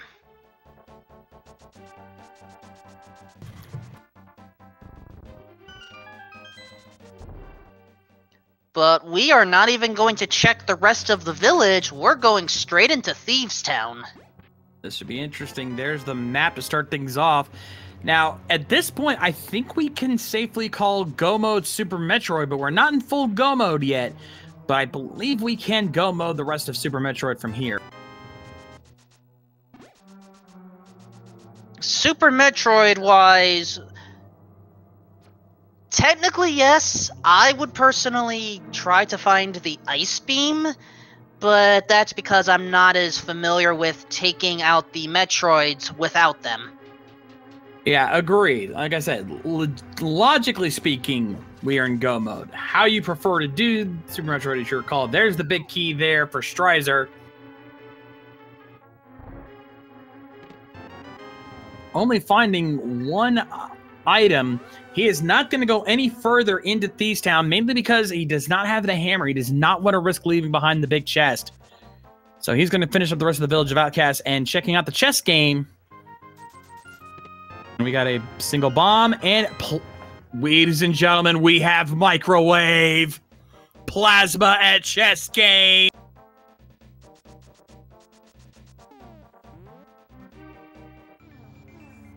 And with that bottle, we can now visit Sick Kid.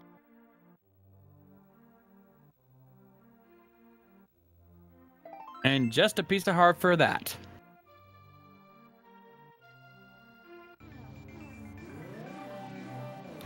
And actually, yeah, now with plasma, super missiles are no longer as big of an issue here because they now have the charge plasma combo, which will allow them to do some significant damage to Mother Brain. So from here, Strizer's going to check out the bombable hut. And some more power bombs.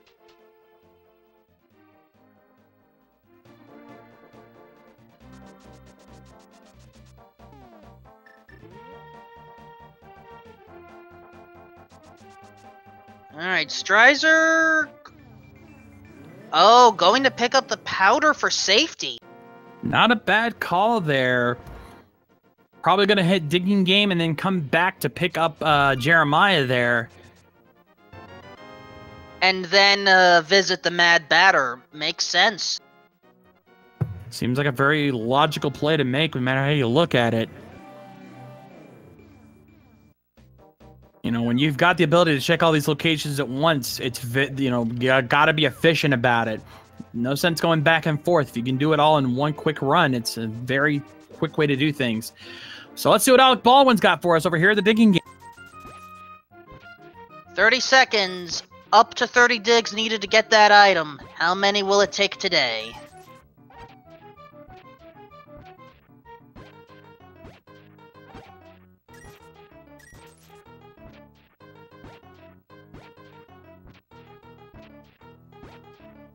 Well, this is a bit longer than normal. 26 dicks for a power bomb pack.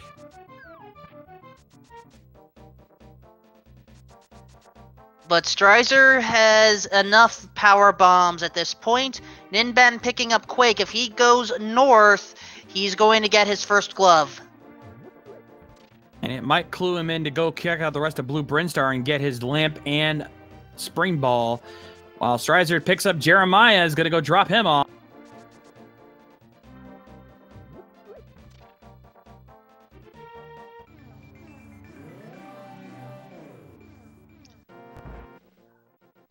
Alright, Ninban with the glove. Strizer about to pick up the Blacksmith's reward. What will it be? And looks like they're weaponsmiths today, working on a missile pack.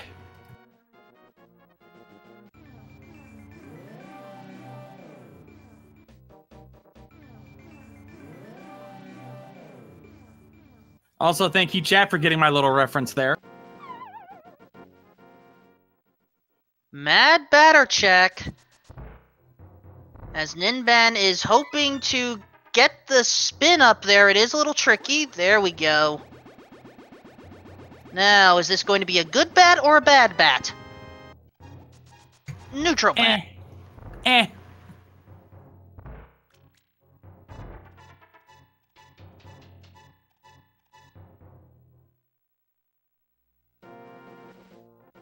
Unfortunately, because Strizer had to use the mirror for that, he has to actually take the warp again in order to get all that. But fortunately, Ninban has just cleared the Billy Maze and has thus picked up the Spring Ball and Lantern.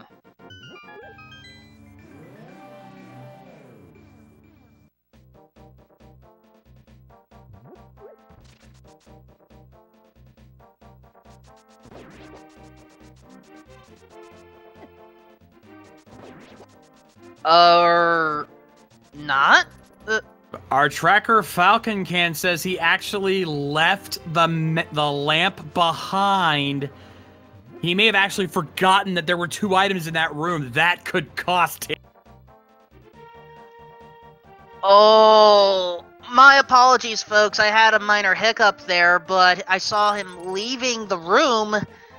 But, oh, that, ugh.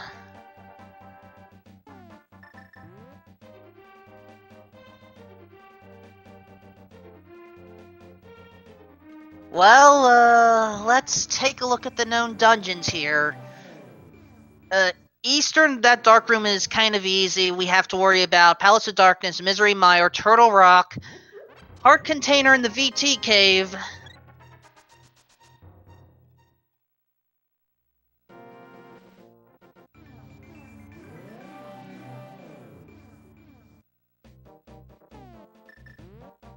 And, Falcon Can, our tracker, that is correct. Spring Ball was at the top. Alright, let's take a quick look at old Stumpy. Another E-Tank there for Strizer, not bad. Always could use a little more health. And I'm going to try to see what Ninban finds here. I could not even see it. It was the Super Missile Pack.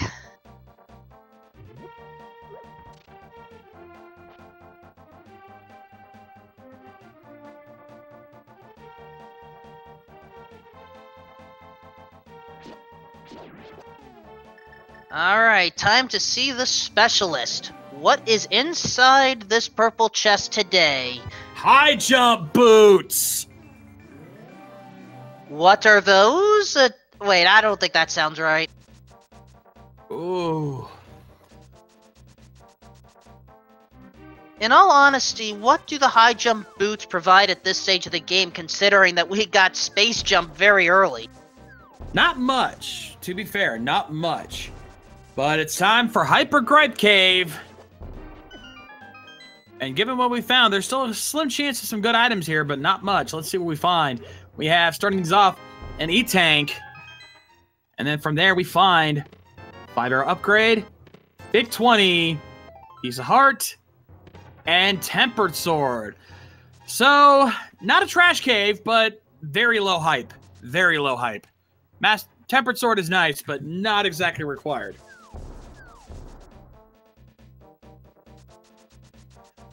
Tempered Sword does make the fight against Ganon that much easier, though. Agreed. Yeah, I'd agree with Alveoli in the chat. I'd say 3 out of 10. Based off of how my fights against Ganon have been lately, 4 out of 10. I really like Tempered Sword. Also, note where Strizer is going. He is going to go back to Super Metroid and visit Meridia. Indeed. Well, he's got the high jump boots down with that charged plasma combo. He's in very good shape. He might think, hey, I've got microwave now.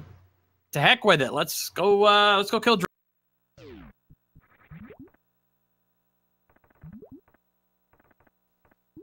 Plus, Spring Ball makes jumping over those armadillo-like enemies a lot easier, as we see the batch of X's.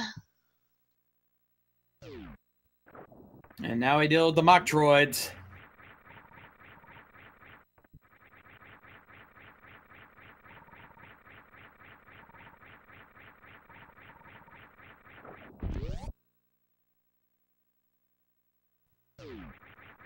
Alright, final item before Dragon's room, just a missile pack. Make sure to activate his plasma before going down here. Skipping Butt's wound entirely, luckily for him. But it's time for Dragon. Now, he's got 2 quick ways to do this. The fastest way will be the microwave strats. But if all else fails, he also has the grapple beam, and he can use the grapple strats. Those 4 exposed turrets, if you get grabbed by Dragon, you can use the grapple beam on one of those exposed turrets to instantly fry the shrimp. So either way, we're going to have some cooked shrimp up here tonight, but it looks like he's going to go for microwave. Gets it first shot, sets it up. This will be a very quick kill. Look at that. Very well executed there. Doesn't quite get the one shot, though. Almost, just needs a little bit more time in the oven. There. Oh. There he goes. Not too bad. Not too bad at all. Alright, I do believe Ninban picked up the Master Sword at this point. What is Dragon hiding? 50 rupee.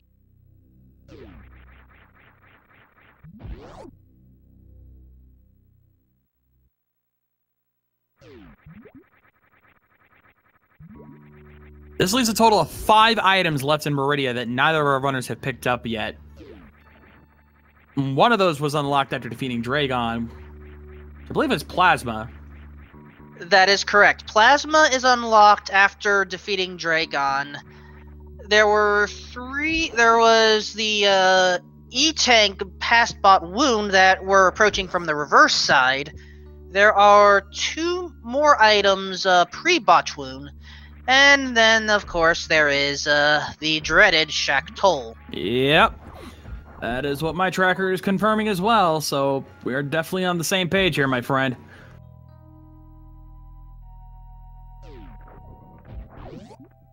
Wait a minute. Do you see where Ninban's at right now? I do too. Ninban?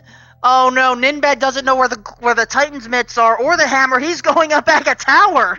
He is going for the Agaton play. This is a huge mistake on Ninban's part. He does not realize that he does not have to do this.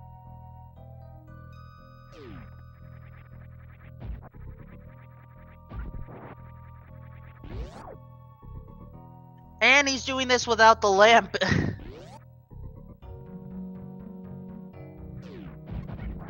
Plasma beam room. Just 10 arrows.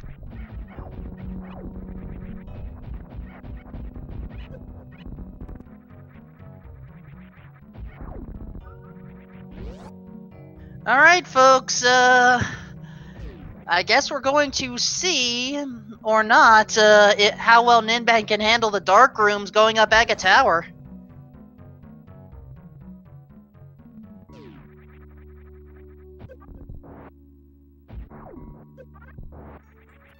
Unfortunately, all this is doing is wasting time. He's not going to find anything of, to help to point out that he could have ignored this.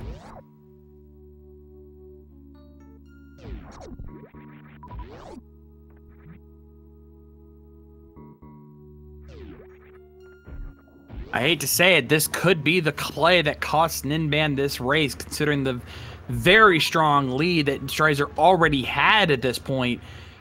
That's just going to extend this lead even further for Strizer.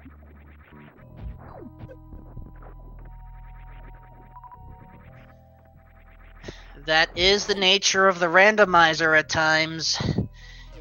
Sometimes you just forget about a location, and things like this can happen. I saw Flute! Flute! Flute post-botch wound, but in this case we didn't need to take him out.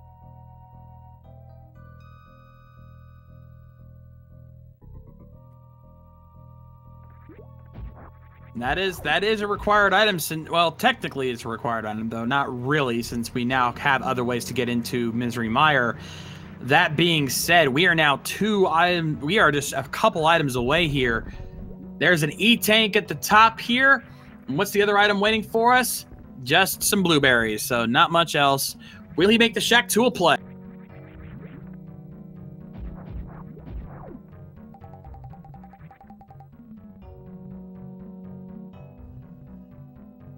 Heading in that direction.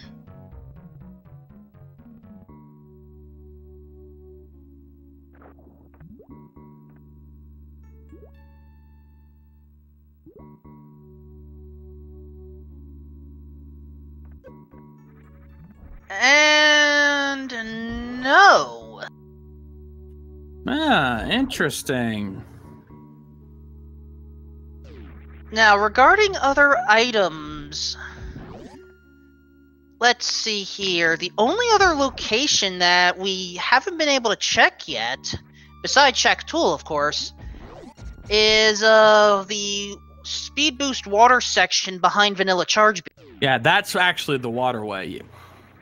But I think we have checked everything else.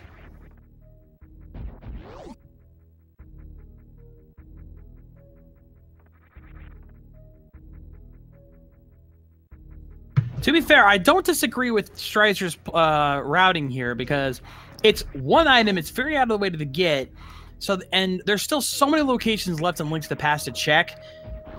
There's honestly, like, the odds of there being something at Shack Tool is slim. Now, if there is something at Shack Tool, this could hurt him, but not that severely, I don't think, because of how easy it is to get back to Shack Tool.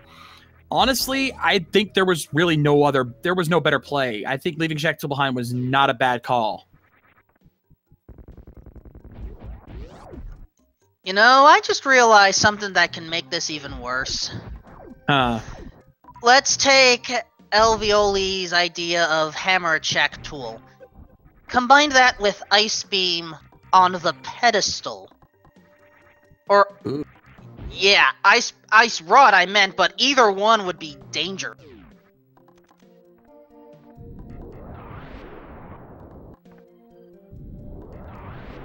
And Ninban made it through the darkness. Very impressive there, as Strizer now heading over to Waterway. And just finds a missile pack there.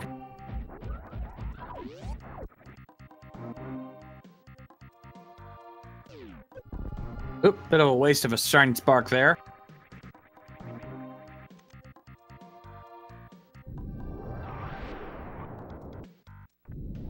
Ooh, Dalmid Kronos also brings up a good point.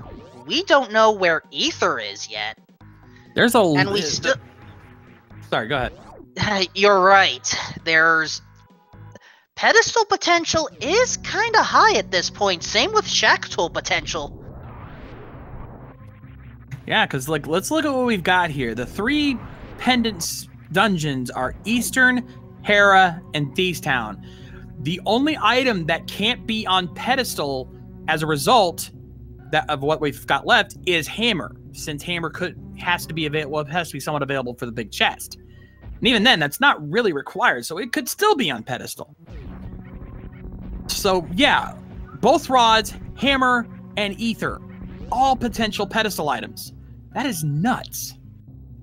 And again, that's just for the Link to the Past items. For Super Metroid items, it could be the Ice Beam. Morph Ball Bomb's not as big of a deal anymore, so I don't think we have to worry about that. Oh, the bouncing jellies causing problems for Strizer. Not having the Ice Beam doesn't help.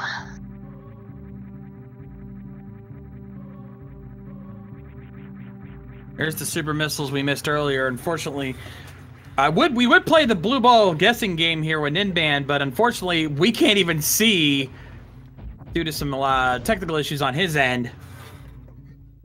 So who knows how many blue balls he's had to deal with.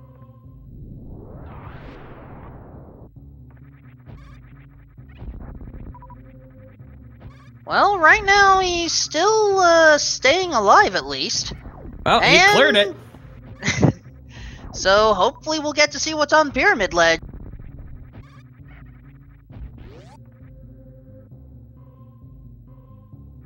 Nope, we're gonna miss it. We'll have to see it on Strizer's end, it looks like. And it looks like he's heading up to Catfish. Meanwhile, Strizer now, he is pretty much done with Super Metroid here. He's got nothing left to do there except Tourian. He's cleared out everything. To answer your question, chat, we can safely say right now Strizer86 has a commanding lead as he has cleared all 4 of the bosses in Super Metroid. And neither runner has cleared anything out of Link to the Past yet in terms of bosses, but it won't take long as Strizer has quite a few extra items ahead of him. This is a very one-sided race, which is sad because I know Ninban's a good runner. Meanwhile, everyone rides to the Link to the Past national anthem.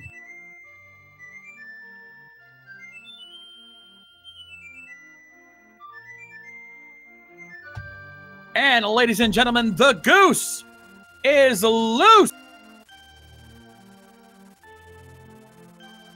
Boy, have I missed that.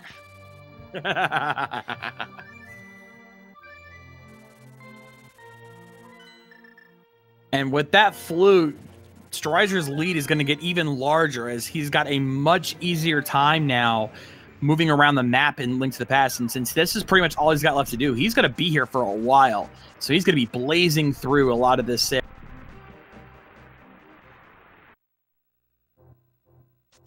Alright, Mire's shed only had an E-tank, maybe super missiles. Yep, there's the super missile. And Dalman Kronos, just to confirm, Ninban did go back to Retro Brinstar, but never picked up the lantern. He completely forgot that Billy May's room has 2 items in it. So he picked up his spring ball, but he did not get his lamp. Meanwhile, we're going to get a... Oh! Checkerboard Cave has the Ice Beam! Well, there's one item off the list.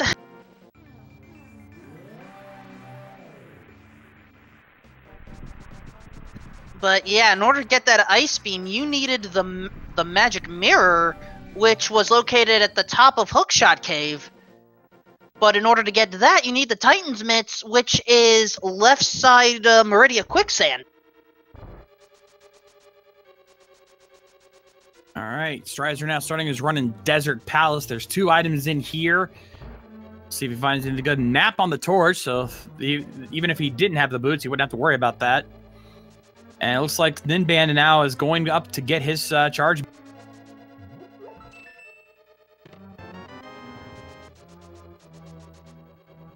Since there was nothing on the Desert Palace torch, we weren't boots locked out of it.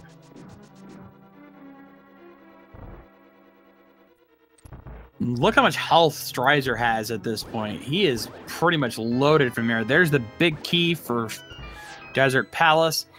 That was inevitable. One of these 2 just had to have the big key. And there's Ether.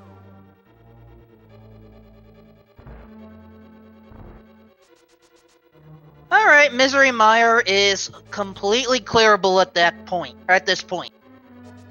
Indeed. All he needs now is the hammer and the rods, and he is in go mode. And there's the compass. I mean, the last item will be on Land Molus. Thankfully, he has to clear this dungeon out anyway, so he will be getting that soon. And speaking of Sue, Ninban is thankful that he just picked up the speed booster from the Sea House.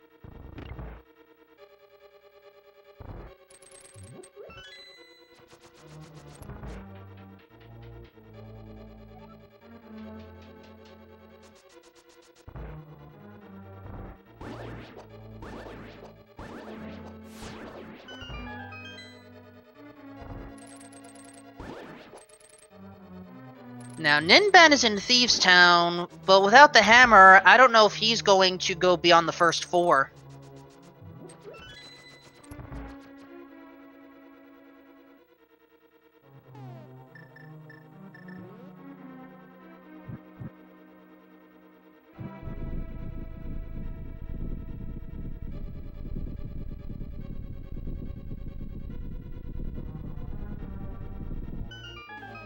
All right, so strides are now heading in, and it's time for Land Molus. Using the silver arrows, hoping for a 1 cycle. 1, 2. Not 2. quite. My apologies, I'm having trouble counting to 3. There's 3. And just a big 20, but ladies and gentlemen, at 2 hours and 1 second, we have our first crystal of the race.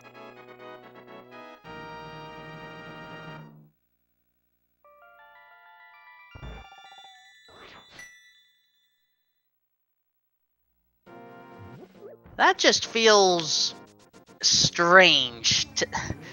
And Strides are not even going for the Desert Ledge Supers. Or is he? No? Okay, trying to get back to Dark World. Probably to take care of Misery Mire right now. It seems like it. That's where he's going. And unfortunately, it looks like Ninban will be full clearing Thieves Town. Unless there's something big in here, this might be another costly play. The tricky part for Ninban, there are 3 items left in Thieves Town. If we see a small key in one of the 2 upcoming chests, that means we're hammer locked out of it.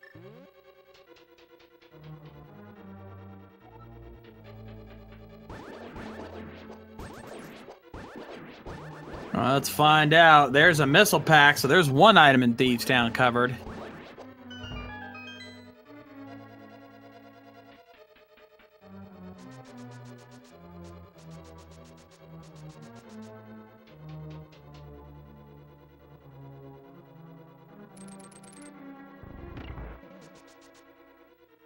Alright, first primary chest in Misery Mire. What is it going to be today? Just a small key. Can't say I'm surprised. There are 3 small keys in this dungeon. Indeed, and there's only 2 items in Misery Mire, so it's very easy to find a lot of keys and not get many items, but those 2 items can often be very big. There's 300 rupees. And, oh, small key in the maiden cell. We are going to be missing an item from Thieves Town. That is the absolute worst thing that could have happened to Ninban, because that means he just wasted his time here and may have to come back. Strider was smart. He knew without that hammer he had that risk, and it's a big one considering how likely it is that the key is going to be out of there. So that is going to cost him. Hopefully Blind will provide a better challenge, provide him something, make it worth his time. There's the compass there for Strider as Ninban starts his fight with Blind. Honest question, Shades. Can Blind have the hammer himself? Or herself, or itself? I believe so, yes. I believe Blind can have the hammer, which is the absolute trolliest thing that could happen. But it's just a super missile pack, so thankfully we didn't have to go through that trouble. However, we do have to go through a cutscene. The worst cutscene in the game. Not the longest, because they're all pretty equal in terms of length, but it's the worst because you're literally just sitting there doing nothing. You don't even get to see the walls.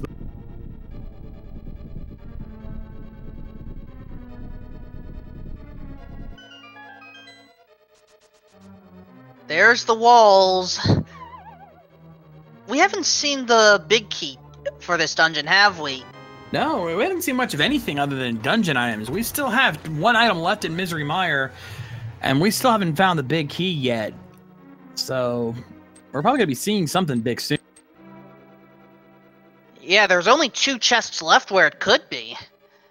And Strizer is probably hoping it's not going to be the chest beyond the laser bridge.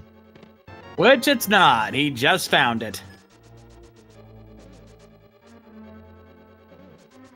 Alright, that at least makes things a little bit easier to handle.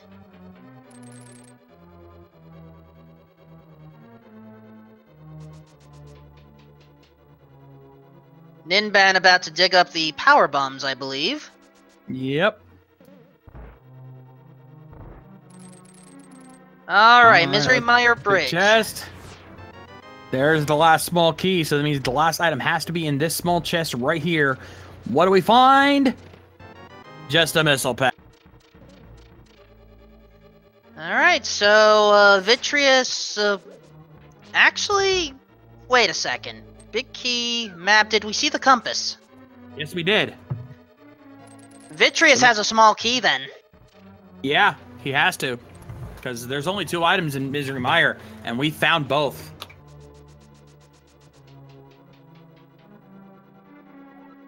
Unless my tracker's messing with me. But, yeah.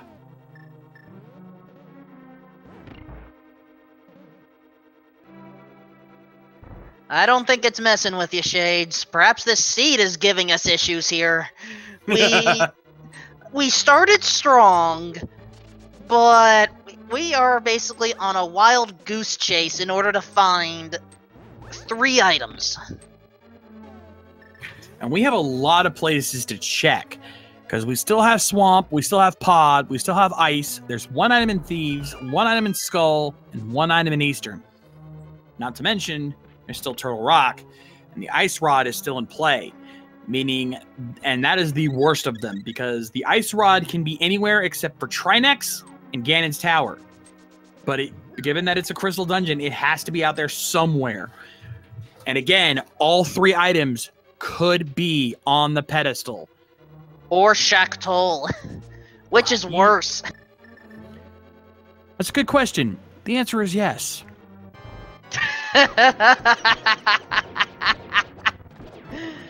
Thankfully, with these silver arrows, Vitreous is no problem. 1 shot for each of the small eyeballs, 2 for the big guy, and down goes the yep, there's our last small key, and that's crystal number 2.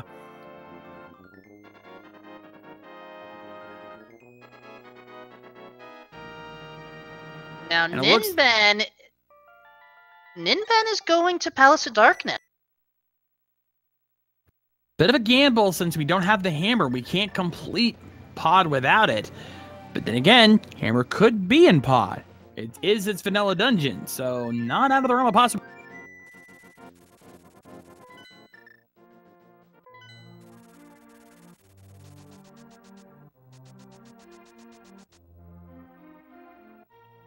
Alright, Kiki the Monkey is satisfied. About to open up Palace of Darkness for Ninban. Strizer? Where is he going to go right now? Anyway. Is he doing anything? No, he's not. He's going around. I don't know where he's going. He might be I'm trying to think what he hasn't checked yet. Catfish? But Ninban right now would have been smarter to go over towards Pod if he was doing that. But nonetheless, map for Ninban to start things off here in Pod, or as Dr. Bob Tastic likes to call it, the Mullet Mansion. If you don't know why, simply put, most of the keys tend to be towards the front of the dungeon. Most of the items of worth tend to be towards the back. So like any good mullet, it's business at the front, party in the back. And because the map was found in the first chest, we have to go bow side. Thankfully, both of our orders have said bow and silver arrows to boot, so that shouldn't be a problem. As Strizer, well, okay, I was mistaken. Strizer is indeed going catfish.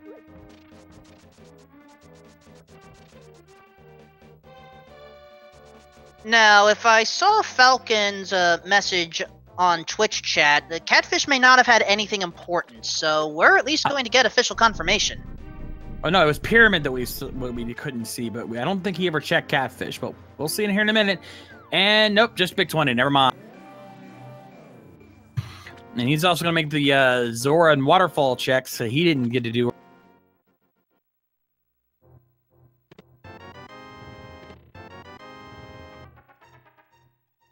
All right, Strizer with the screw attack now. Ninban, small key, not surprised. So now we have to make our way back, and oh right, Ninban never picked up the mirror, so taking the Death Warp. Ouch.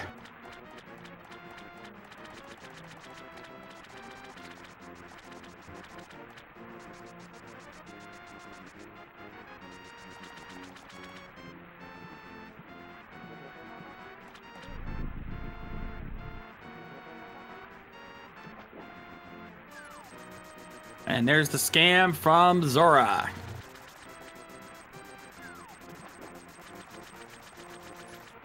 And Ninban is going for what is a common one-to-one key shot right now.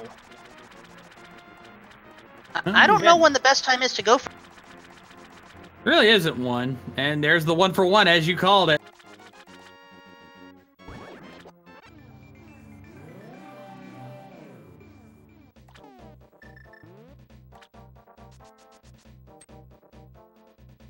And I did not see what he got there. Small key, I think. I noted the HUD change. Well, he got a small key up top, and it put him back to 2, but I did not see what he got in the other chest. I think he went down to 0 to pick up the chest, which was 1, and then the second one is 2. No, he had 2 keys going in. I remember. But now he's up to 3 keys, so he's going to pretty much be able to clear the rest of this dungeon out and probably get the last key to get to the... I don't know. Either way, he's got enough keys at this point. Going to open up the back end there to get to that big chest. We can finally see exactly what was on the pyramid ledge. It was just a missile pack. And Wave Beam!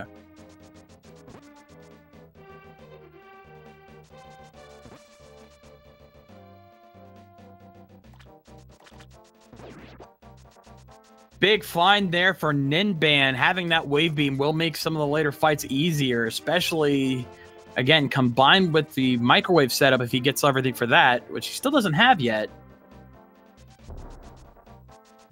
Alright, if I've counted, yep, there's a small key, and this should be the big key if I haven't seen it yet. No? We have! That was the item. That was the item in the other chest. It was the big key.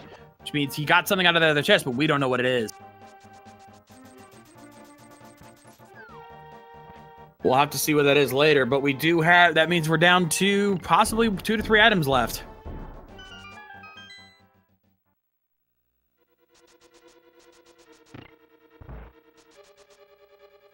But Strizer is about to show us the light here in Palace of Darkness.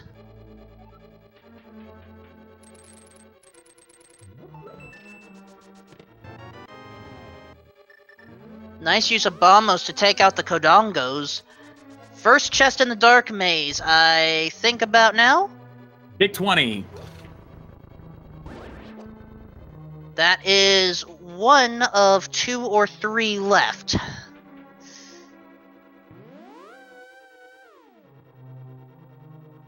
Heading down to the second one right now. And we're not going to see what it was.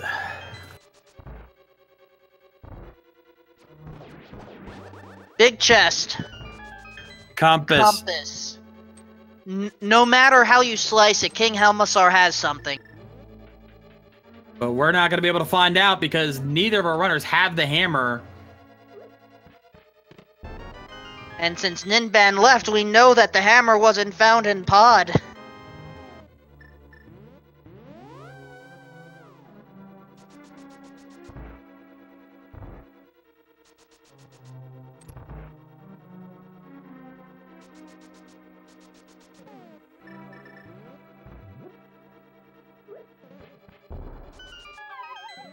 But Ninban is heading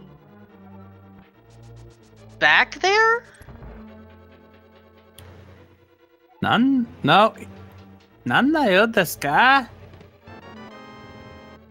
going around. Where is he going?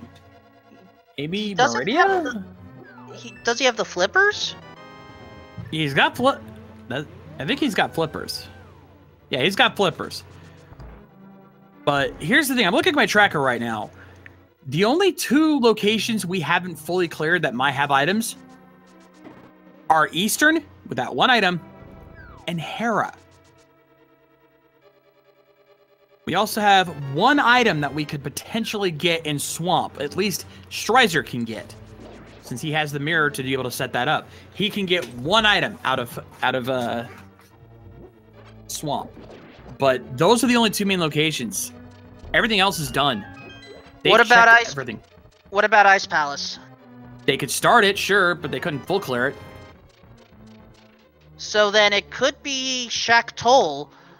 Maybe Ninban will go there after dealing with Dragon? Perhaps. All right, let's see what we missed here. There's the big key that we missed before. Okay, so that meant the first 2 were small keys. And the big key was gotten on left side dark. Indeed. Folks, calling this is not the easiest thing in the world. Our apologies if we get some things wrong on occasion. It's hard. When we have technical issues, sometimes it can make it hard for us to call it. But we're doing our best here, and thankfully Strizer is giving us the view we couldn't see before. We'll see what we missed previously. We know this was a big 20. But yeah, the odds of Shak Tool or especially Pedestal having something is very high. There's Red Nail. That was what was found.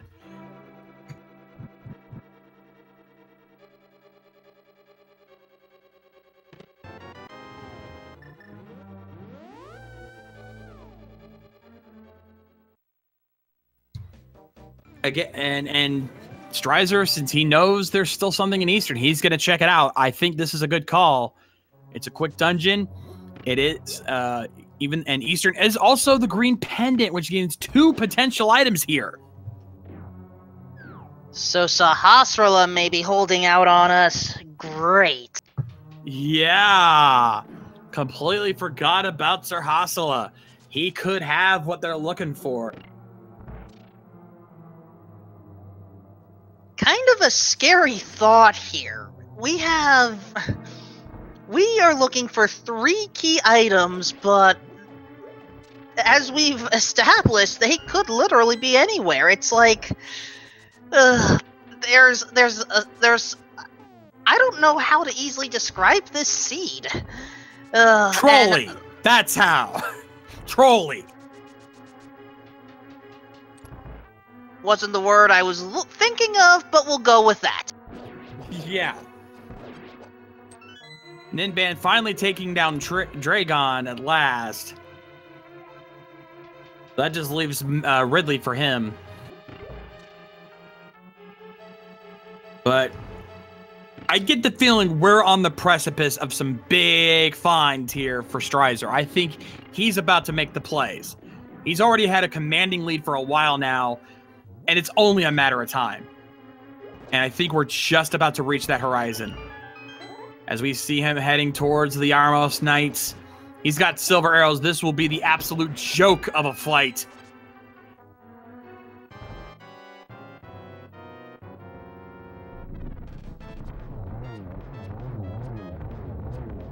Down they go, and there's the hammer! What a rude location.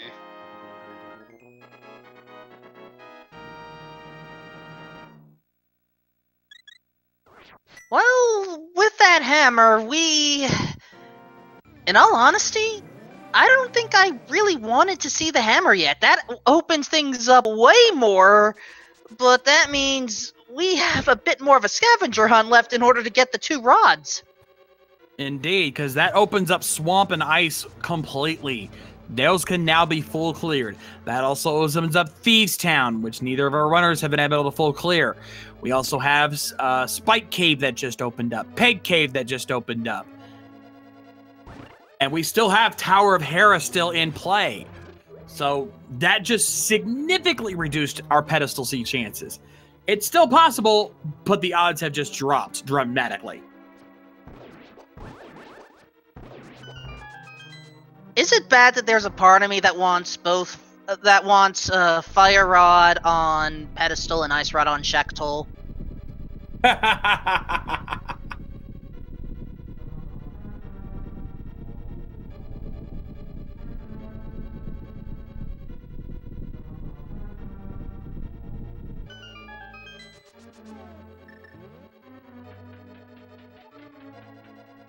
Well, thankfully, there is still some hope left because we still have quite a few non-essential items out there. We still have Spazer, which we don't need anymore. We've got Morph Ball Bombs. We still have Mushroom, Shovel, Net, and Book still in play. That is correct, and for those that are wondering why Half Magic was not mentioned, that is because we've already located where it is, but neither runner is going to go for it. Bit out of the way. But nonetheless, it is time for the Helmasaur King on Strizer's end. Going for the hammer strategies. I approve of this.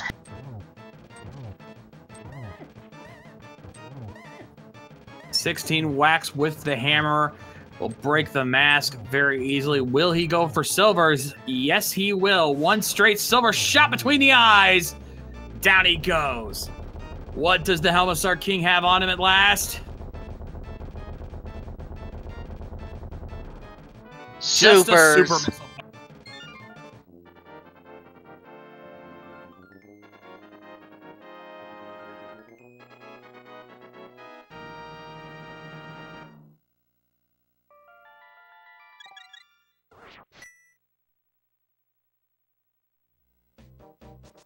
That is 3 crystals down and 4 to go. But we only have logical access to 2 of them right now. Swamp Palace and Ice Palace. Well, oh, hold on, Saha, check. Drosala, and just 100 rupees.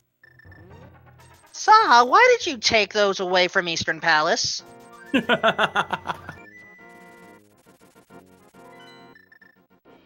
And it looks like Strizer's going for Swamp. And for those that are wondering where the lamp was located, it was in the Super Metroid Billy Maze room. Oh, wait. I was Where gonna say, is Ninban going? Where do you think Ninban's going? Wait, can he access it without the grapple beam? I don't think he can. I think he just realized that he's going away. We got debated there, Wolfman. We got debated. One day, Shades. One day. One day indeed.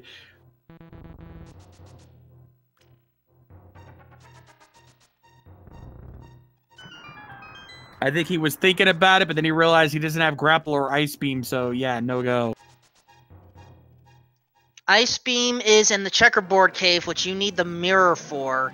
Ninban already has access to the dark Mire area for that, but again, mirror is essential.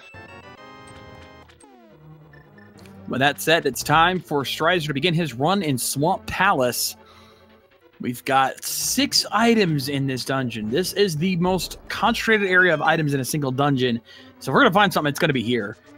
We start right away with the big key. That could be helpful. However, that also means, no freebie item from Swamp. You have to have the hammer in order to get anything beyond. That is true.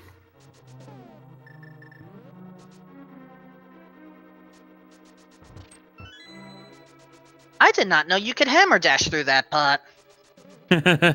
Learn something new every day, my friend.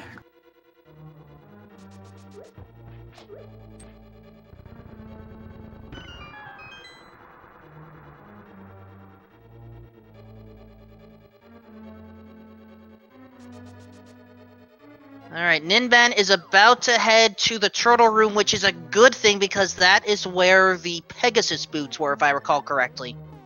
You are correct.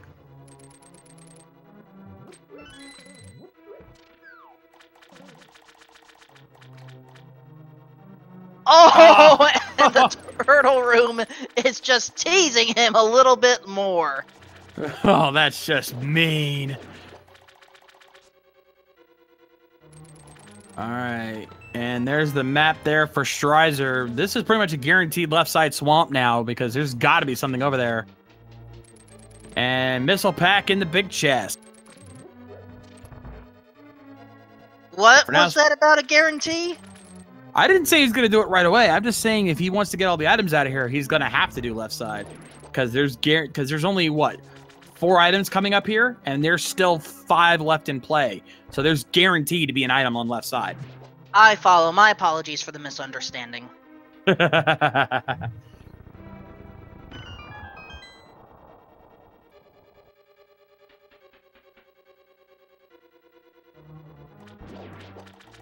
Alright, 2 previously underwater chests. First one, then bombs. And power bombs. Bombs, bombs, and more bombs. We got enough bombs here to make a Michael Bay movie.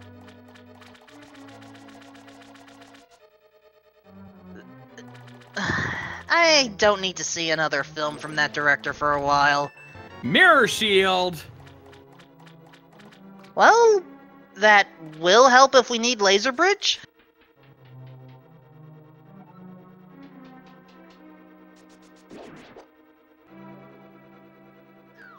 So now here's the big question. Will Argus have an item?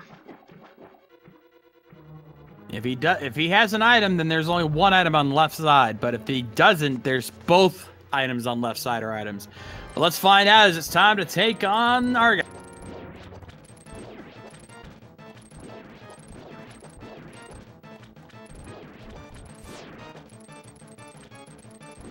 Tempered Sword makes this very easy. Hookshot, swing, hookshot, swing, hookshot, swing. And then going for spin attack. And not even going for silver strats, but 2 swings, down it goes. What does he drop? A missile pack, which means there's 1 item on left side. Will he decide to go for it?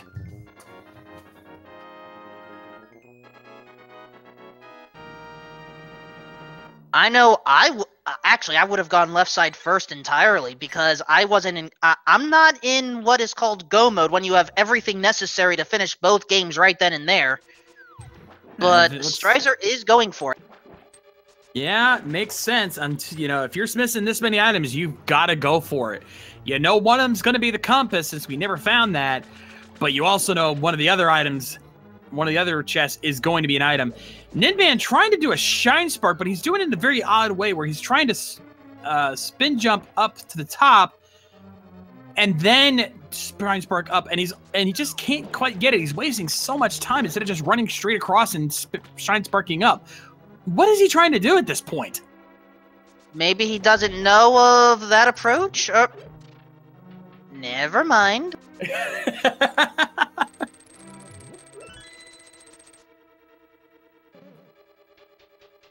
Strizer making sure not to forget the small key there. You can accidentally flood that small key, and if you do, you have to exit the dungeon and moves 1 screen over to reset. Not a pleasant experience, I can assure you.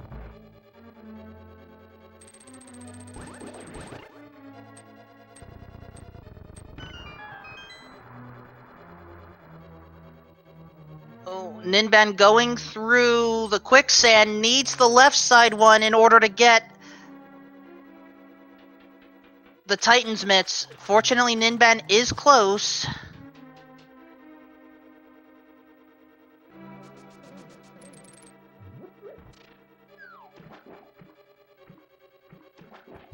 To answer your question, chat, no, you have to what I mean is you have to mirror out, exit the dungeon, and then outside the dungeon, move 1 screen over in order for Swamp House to reset itself. That's actually what it's extremely annoying. Anyway, Strizer now heading into the left side here. Let's see what 2 items we find. Just an E-Tank. There is 1 more left in the world. So that means the next stop is most likely going to be Ice Palace. Since he's right there, and it's one of the only other crystal dungeons he can go to. Swamp Skull Woods is still out. Ninban picking up his Titan's mitts.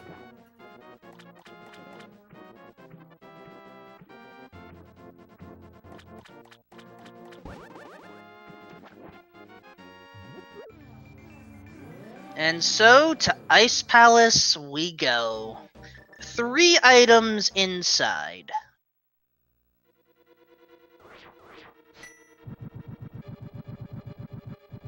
Now we're going to have to rely on bombos for these freeze horrors since we do not have the fire rod. It's going to eat up a bit of magic, but it's really no choice. Especially if the fire rod just happens to be in here. Which right now, odds are looking good.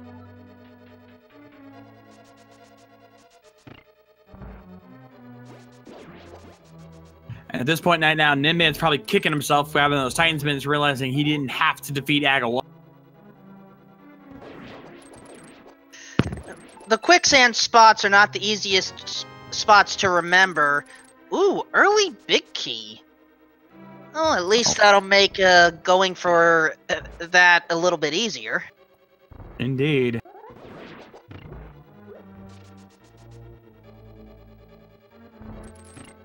Chat really hoping for something on pedestal right now.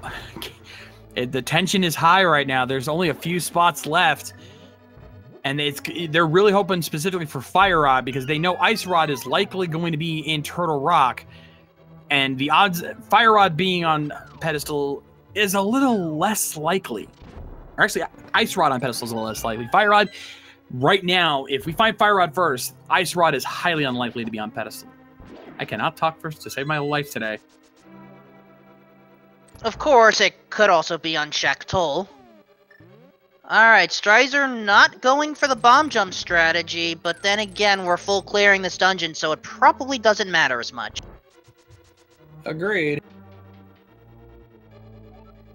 That and Kana Samaria. Yeah, he doesn't really need to push the block, so... Oh, note where Ninban is. That I believe we are about to see a Mire pickup. Yep, that's in Hookshot Cave. Ooh, did Strizer launch that bombos a little too early, or did he get it in time?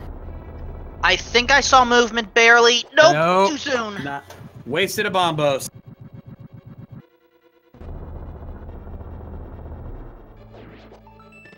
And only gets a compass for his troubles, too.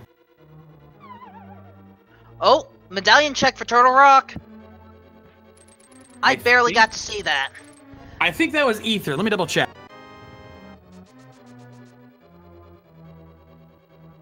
I'm double checking too now that I have a moment to breathe. Yep, it was Ether. Double Ether.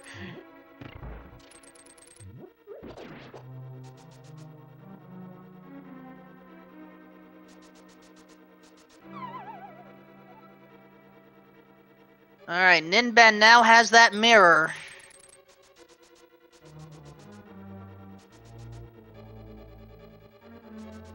Iced Tea Room. Bug Net. That's 2 out of 3.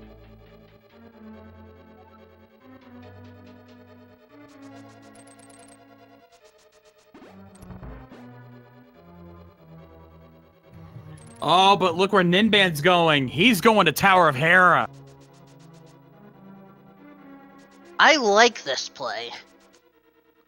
Haven't been here yet. 2 items should be relatively quick. 300 rupees There's to the start first things one. off. If he can get the other item right away, he could be in good shape, but odds are good not. There's the big key, so basement's still out of play for right. If he can find the other item on the way up, he's good to go. But if he doesn't, that lantern that he missed it may end up costing him. It might indeed. We'll see.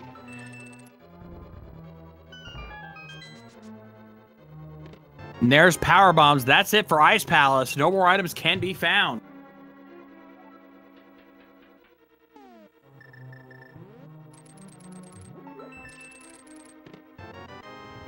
Alright. And I missed that too. It lagged again. We could be facing very important plays here, and we don't even know. Ninban did pick up a small key from one of those items, though. I can tell you that much. So it's just that big chest that we don't know of, I think. If I saw the replay correctly.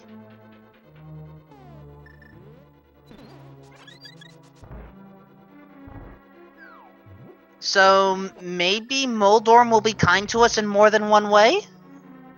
Let's find out. He's taking them out. And... no. Oh, compass. So...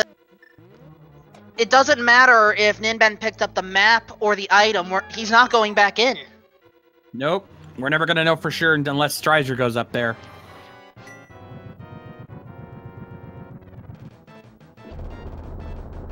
In the meantime, Cold Stare for Strizer had enough magic for Bombos and almost kept Cold Stare in the timeout corner. But a nice quick kill here. Nicely done for Strizer. He will be dropping the map, gets the burrito, but he gets the next crystal.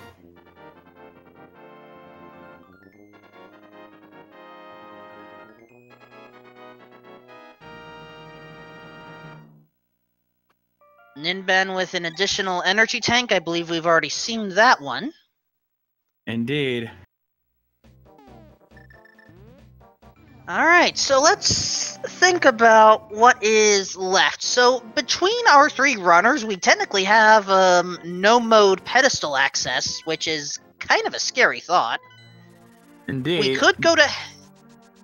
I think Strizer is going to Hammerpeg Cave and then Thieves Town. Not a bad call here.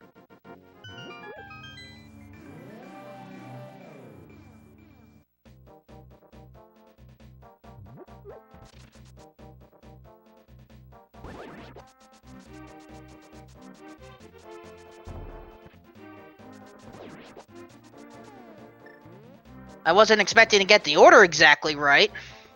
Well, it makes the most sense, logically. Peg K is a lot easier to get to.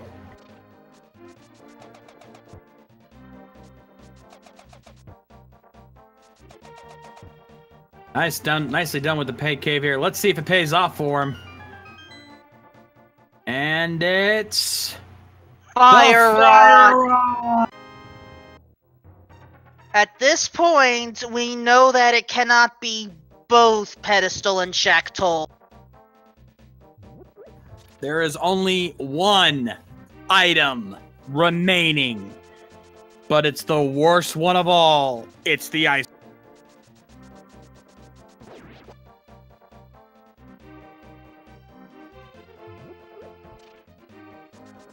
So, it makes sense to knock out Skullwoods right now. And here's the kicker. He has... Does he not have... Oh, no, wait. He doesn't have it, does he? Crud. What do you believe Strizer is missing? There was an... If he had one other item, he could have made a very important check. But he's missing the Book of Medora. Nope, we will not get to cheat and view the pedestal in advance. Unless... the other item in Skull Woods is the book. And if that is the case, oh boy. Yeah. Alright, I know your previous answer to this, but I'm going to rephrase the question.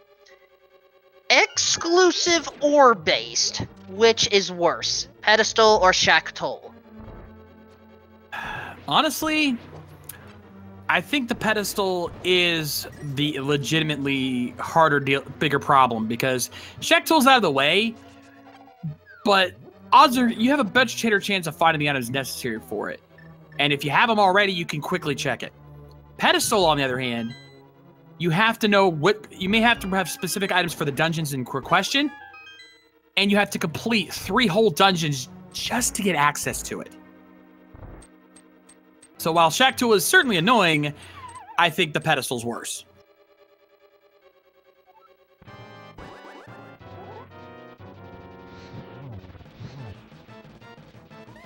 Here is Mothula, hoping to cause as much damage as possible without knocking that insect into the spikes. That negates all damage. He does a very quick, clean kill there, very little damage, and he drops just triple bomb. Well, some minor good news. Pyramid Fairy's open. Indeed, that's 2 more items he can check.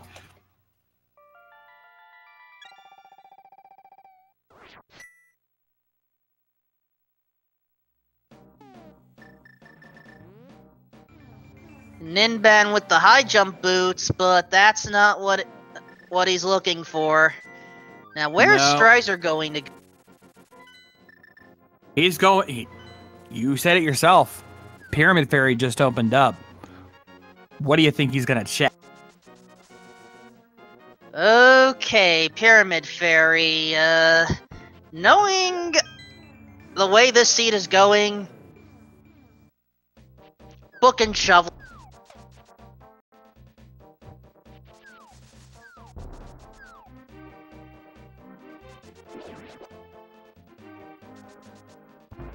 Oh, but Momomo thinks that the book could be on pedestal, and the ice rock could be on a tablet. Ooh. Oh! Actually, that may be worse. The sad part is, I've seen that happen before.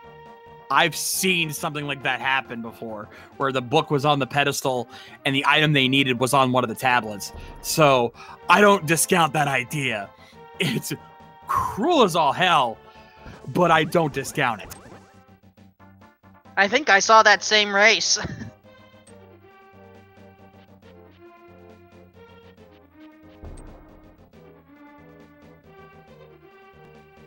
Alright, Strizer. Let's hope for the best for your sake. Alright, here we go. Pyramid Fairy time. We have a bottle and a super missile pack. Not the Pyramid Fairy today, folks.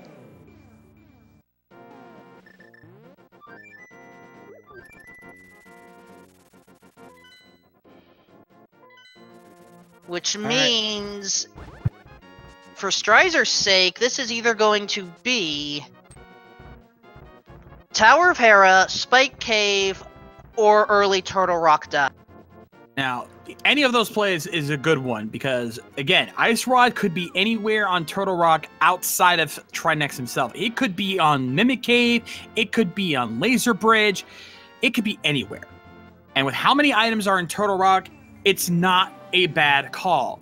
Plus, as you said, and it looks like we're about to see, Spike Cave is a thing.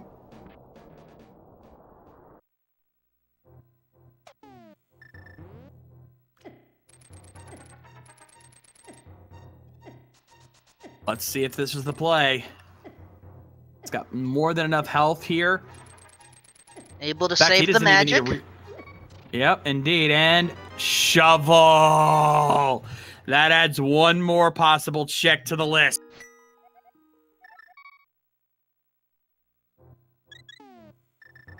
And I think Strizer just wants to check that out.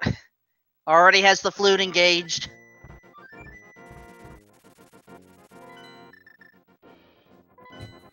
You're on point. He wants to make Turtle Rock the last stop since he knows that Turtle Rock is going to be... You don't want to go all the way through Turtle Rock and it not be there. That would be unbearable. So he wants to check everything else first. Not a bad call. So let's see. What does the shovel get us? Just a piece of heart.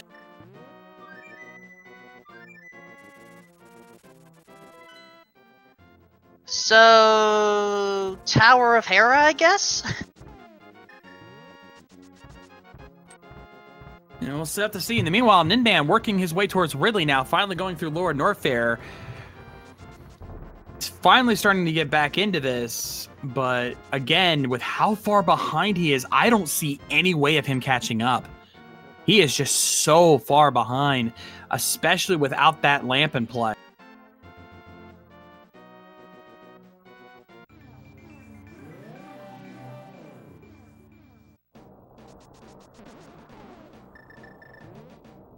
Alright, Tower of Hera. And we have to remember there's technically one item still in Thieves Town unaccounted for. I'm gonna laugh so hard if the ice rod's in that big chest. I really am. If you end up doing that, I'm taking your phrase again.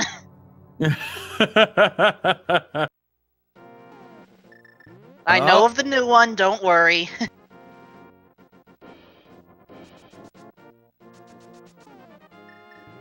Actually, it looks like Strizer has changed his mind. I think he's finally going to make the gamble.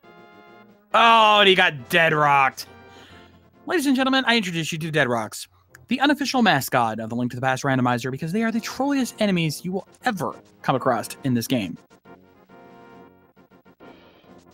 That says something when even Moldorm is tame. Yeah. But we are going to see it. Turtle Rock. Again, I don't fault this play. There's 5 items in Turtle Rock, plus 1 more on Mimic Cave, for a total of 6 items that you get going through this dungeon. There's very little reason not to do this at this point, because everything else is one-off checks. We've checked Spike Cave. We've checked, you know, the only other place left is Tower of Hera and the last chest in Thieves Town. Those are very specific. Or Shack Tool. They're all one-off checks for 1 item. If it's not here, it's gonna be an Easter egg hunt. And it's not even the right season for it. Nope. But let's see if it pays off for Strizer. First chest gets a small key.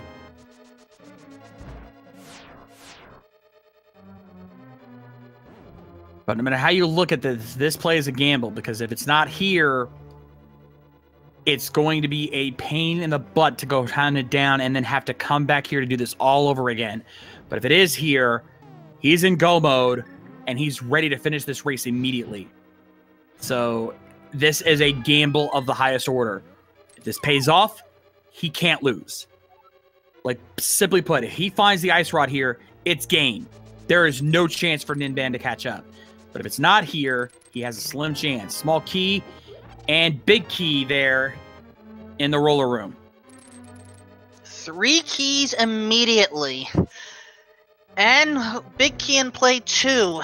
Now, I know some runners may be tempted to skip the big key chest. I would not in this case. It may be a 1-to-1 key, but check it anyway. Until you are in go mode, you check everything.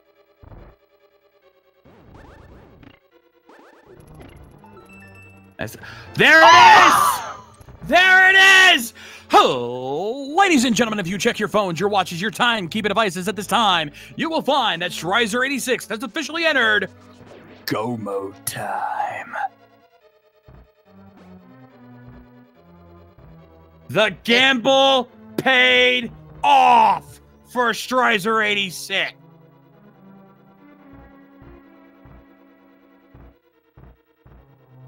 Well, remember when I said that you shouldn't skip the big key chest? Completely ignore that now. Yeah, he does not need it, because the only beam he doesn't have is Spazer, which he doesn't need it anymore.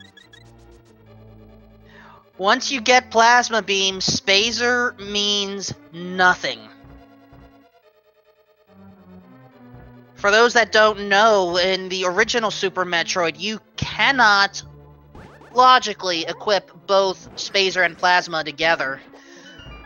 Now, that did get kind of sort of fixed in Metroid Fusion. I don't know if changing the Spazer to the wide beam had anything to do with it, but in this game, no, those two cannot work together. Yeah, there is a glitch called the murder beam that allows you to do that, but in all honesty, you don't need to. And there's the last small key he needs. He is set. He has everything he needs. He doesn't even have to check Laser Bridge now.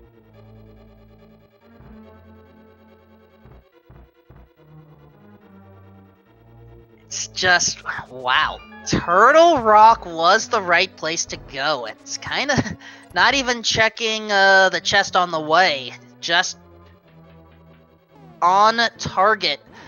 Ninban has to stay on target, down to one energy tank, has some reserves.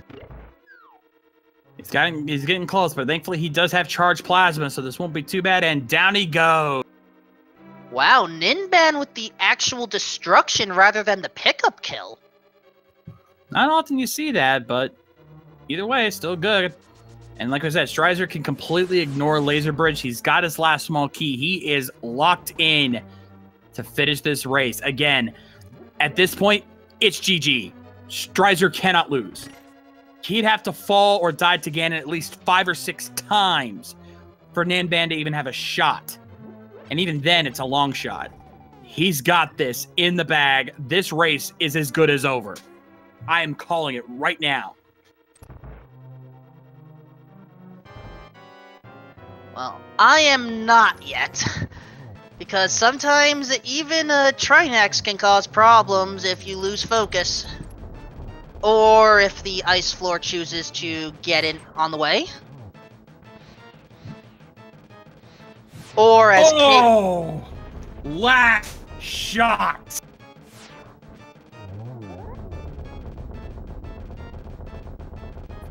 But here's the thing, Wolfman. Look at Strizer's tracker, look at Ninban's. Notice the disparity here. Ninban has not collected one single crystal. Also a fair point. It's going to be another hour, probably, after Strizer finishes before Ninban can truly catch up. Minimum. Well, at least Ninban did take out Ridley. He did, but yeah. All right, let's get the count going. Yes, it is that time. There are 22 possible. Let me get this for you. There are 22 possible item locations inside of Ganon's tower where the big key could be hiding. Get your guesses in chat, folks. Where do you think that big key's gonna be? Yeah, you do that a little bit better than me. I've had plenty of practice, my friend.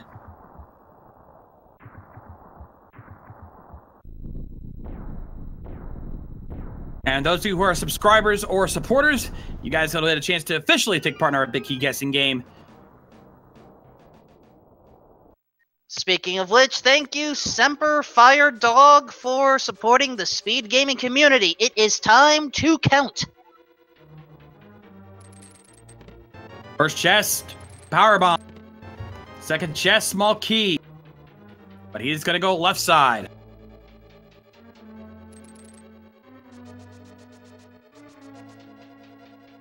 All right, number 3. Big 20 on the torch. Bob will live today.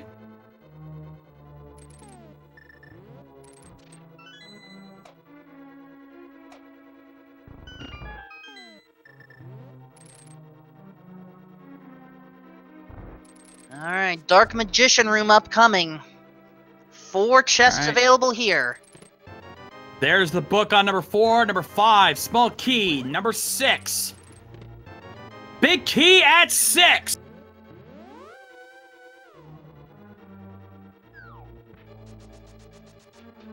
So super fast Ganon's tower here for.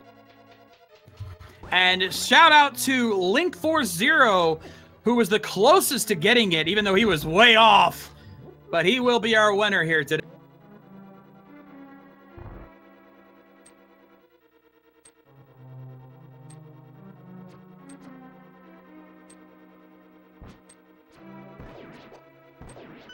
Well, congratulations on your second win, Link Force.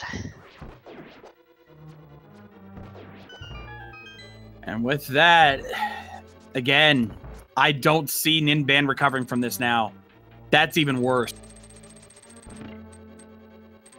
In fact, at the rate it's going, I wouldn't be surprised if Strizer ends up finishing before Ninban gets a single crystal.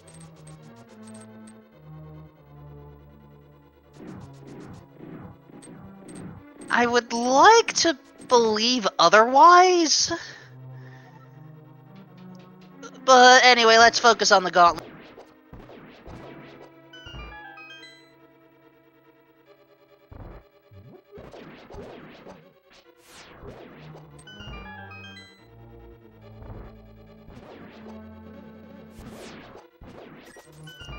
So far, so good.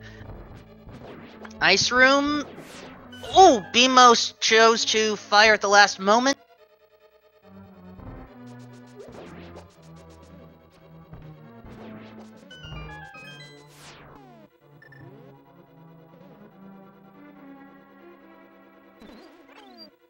Alright, so Strides are going to pick up the ferry here, which is going to set the Land Mole 2. They have a very specific pattern, but depending on how quickly you get in there from the previous room, if you stop to get the ferry there, it will change the pattern.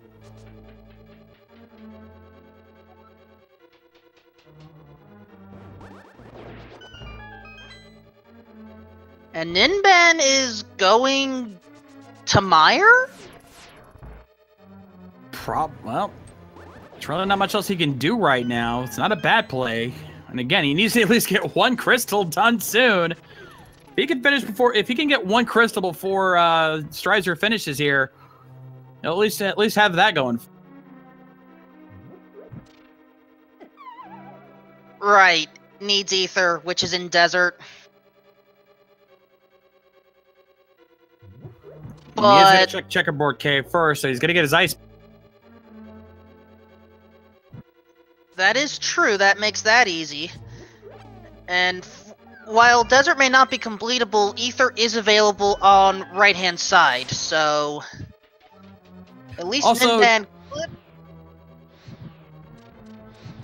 Sorry, I didn't mean to interrupt you there. I was going to mention that. Notice something else. The 2 dungeons that Ninban has completed are the only 2 Strizer never finished. Kotaho, excellent point. Yeah. That is a weird discrepancy there. You don't see that very often. Strizer feeling very lucky with the amount of rupees he has. Now to take out Moldorm, and then... Oh! Trolldorm 2 strikes! So much for the luck. Wolfman, you have now suffered from a case of what I'd like to call foot-in-mouth disease. I know I need to visit a doctor. Alright. To bring back some more memories from last year, Strizer is being a kind Hylian, leaving Moldorm's last possessions alone. Skipping the inevitable conclusion chest and heading on to Aga 2.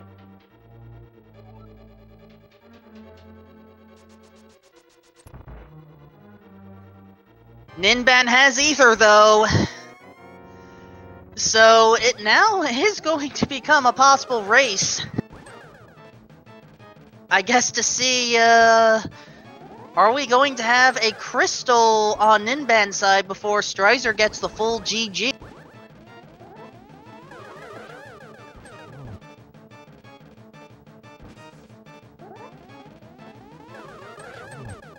Nice double there from Strizer.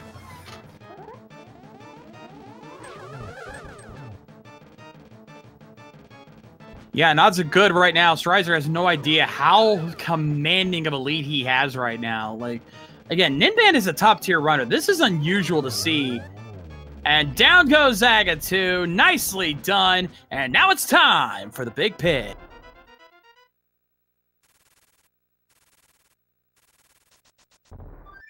Like, all seriousness, if Strizer knew how far ahead he was going into this, he'd probably be taking this casually. He'd be probably like not even worried because he's got such a lead. It is not even.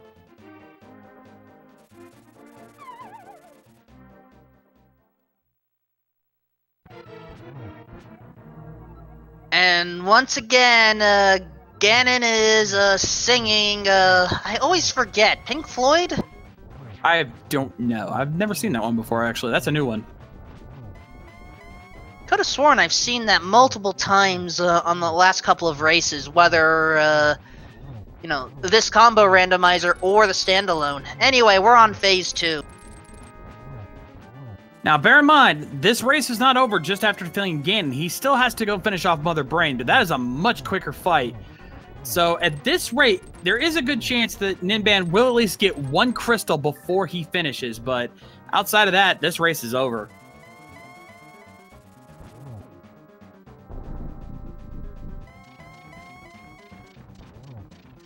Phase 3 has begun.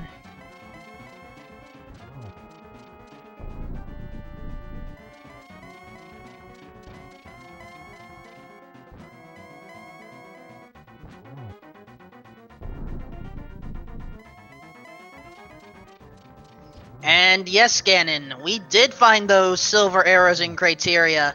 Have a sample.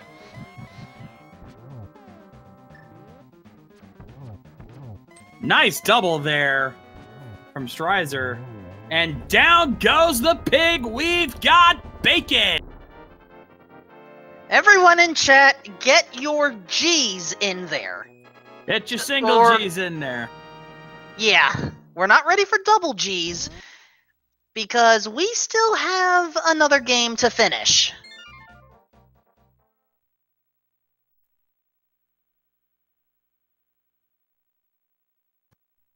But part of the reason why Ganon is usually the first to go is because you can just hard reset back to Super Metroid and go straight to Tourian from there. So that is exactly where he's going. He's probably going to stop in and refuel here at the ship. No, he's confident. He's got what he needs. He's going right.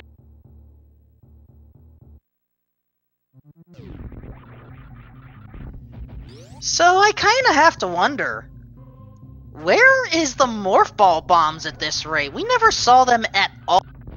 No, he didn't. Also, look at Strizer's health. 1 tank away from max. We never did find that 14th one.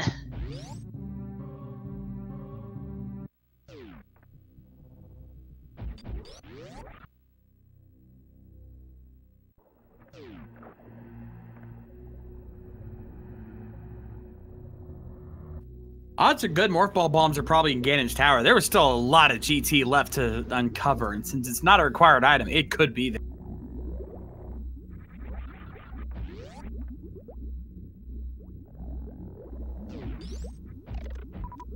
It is time for the Super Metroids.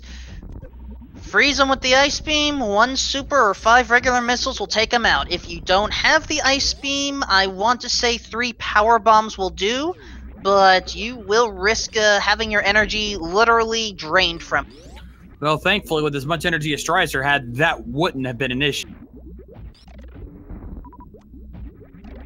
That is true. And with all those beams that we found, yeah, Strizer is in excellent condition. Yeah, again, like, it would take a miracle for him to lose at this rate. He'd have to die at least 100 times to Mother Brain before Ninban could catch up. Alright, Strizer will maybe attempt the baby skip while Ninban is taking on Vitreous. So it looks like Ninban will at least get 1 crystal before the end.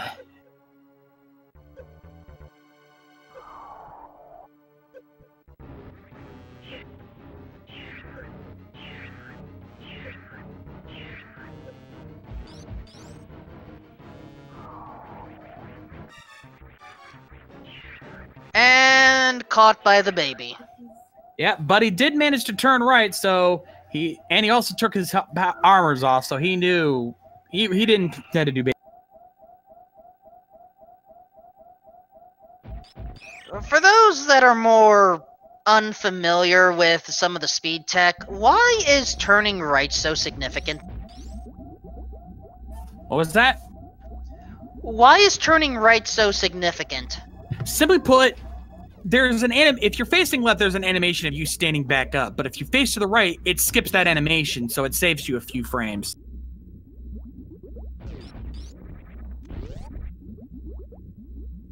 Gotcha. With that in mind, it is time to enter McBrainies. I know exactly why you said that, and I love that. I might steal that from you. I literally just thought of it moments ago. Feel free. Looks like he's going to try to go for Zeb, and he gets it. Skips the Zebesite wall. That's going to allow him to make it all the way to the end without having to deal with any of these other walls. And go straight to Mother... Alright, Samus is in the kitchen trying to complain to the chef. But if there is one rule about restaurants, don't complain to the chef. The chef controls everything. Oh, I needed that. Now, you're probably asking, if you're new to Super Metroid, you're probably wondering, why are we calling it McBrainies? Why are we making all these restaurant jokes? Well, here's the thing. Mother Brain's attacks are very much food-themed. She has onion rings. She has french fries. She has tater tots. And later on, she has the ketchup bean. You will now never unsee that. There's your onion rings. There's the french fry.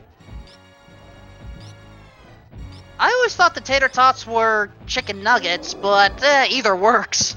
Yeah, speaking of, there's your tater tots. And there's the ketchup beans. Wow. In order as I described them. That was not planned. However, don't forget about the dessert. The rainbow beam. It is so good it will leave you in a coma. Oh. Note the stand-up glitch. Yep, gonna set up for stand-up glitch here. What this is gonna do is when the baby Metroid attacks... Oh, did he get it? I don't think he got it. May have dropped it. Well, chat's saying he got it.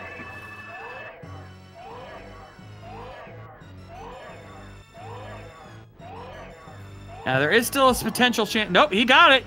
He's got stand-up glitch. This will allow him to keep attacking Mother Brain while getting healed up by the baby Metroid, allowing him to do some starting damage going into the final phase, making it a much quicker final phase for Mother Brain.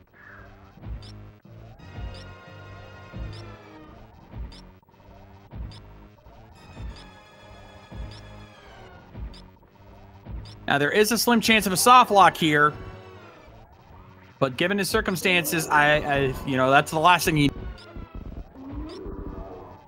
As long as Chef Brain has not been attacked too much, I don't think that will be a problem.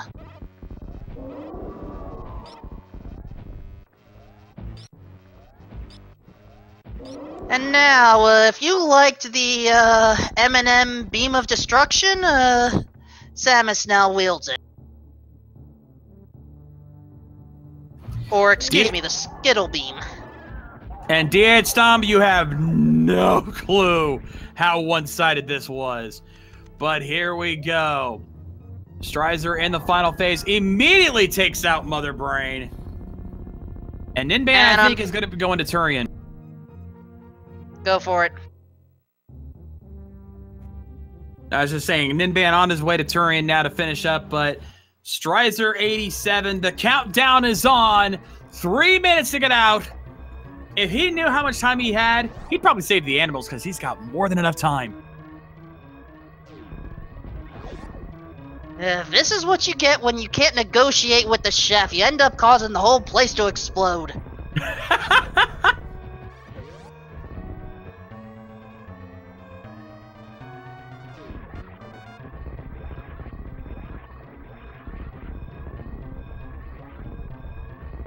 So if you do not escape within 3 minutes, since Momomo is asking, it is instant death. You technically start the game, though not in this combo form, by having to do an escape out of the Sarah space station. And if you fail that within a minute, then it's also game over there. Yep. I've had that happen when I first played as a kid, but nonetheless, Strizer87 now in the lobby, on his final approach, in the home stretch. He is not going to save the animals because he doesn't know, but ladies and gentlemen, it is over. This one-sided match is done and over with. Strizer87 finishes in first place with an official SRL time of 3 hours, 9 minutes, and 59 seconds. Get your GGs out in chat for Strizer, and your choice if you wish to share support of the animals. I leave that up to you.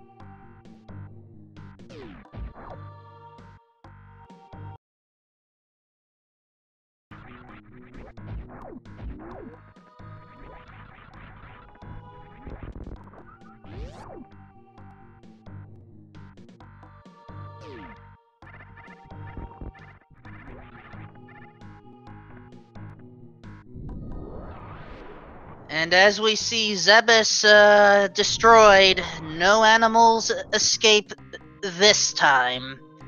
But still, the operation was completed successfully. Strizer gets his first win in this tour. Congratulations to him. We're going to try to see if we can get him in here for an interview. And we can officially confirm, we won't be seeing it for a minute because of the delay, but we can confirm that Ninban has officially forfeited from the race.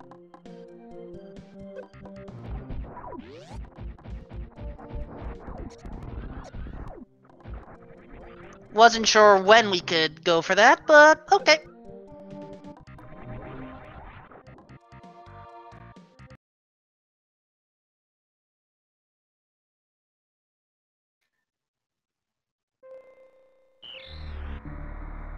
Alright, hopefully we can get Strizer in here shortly.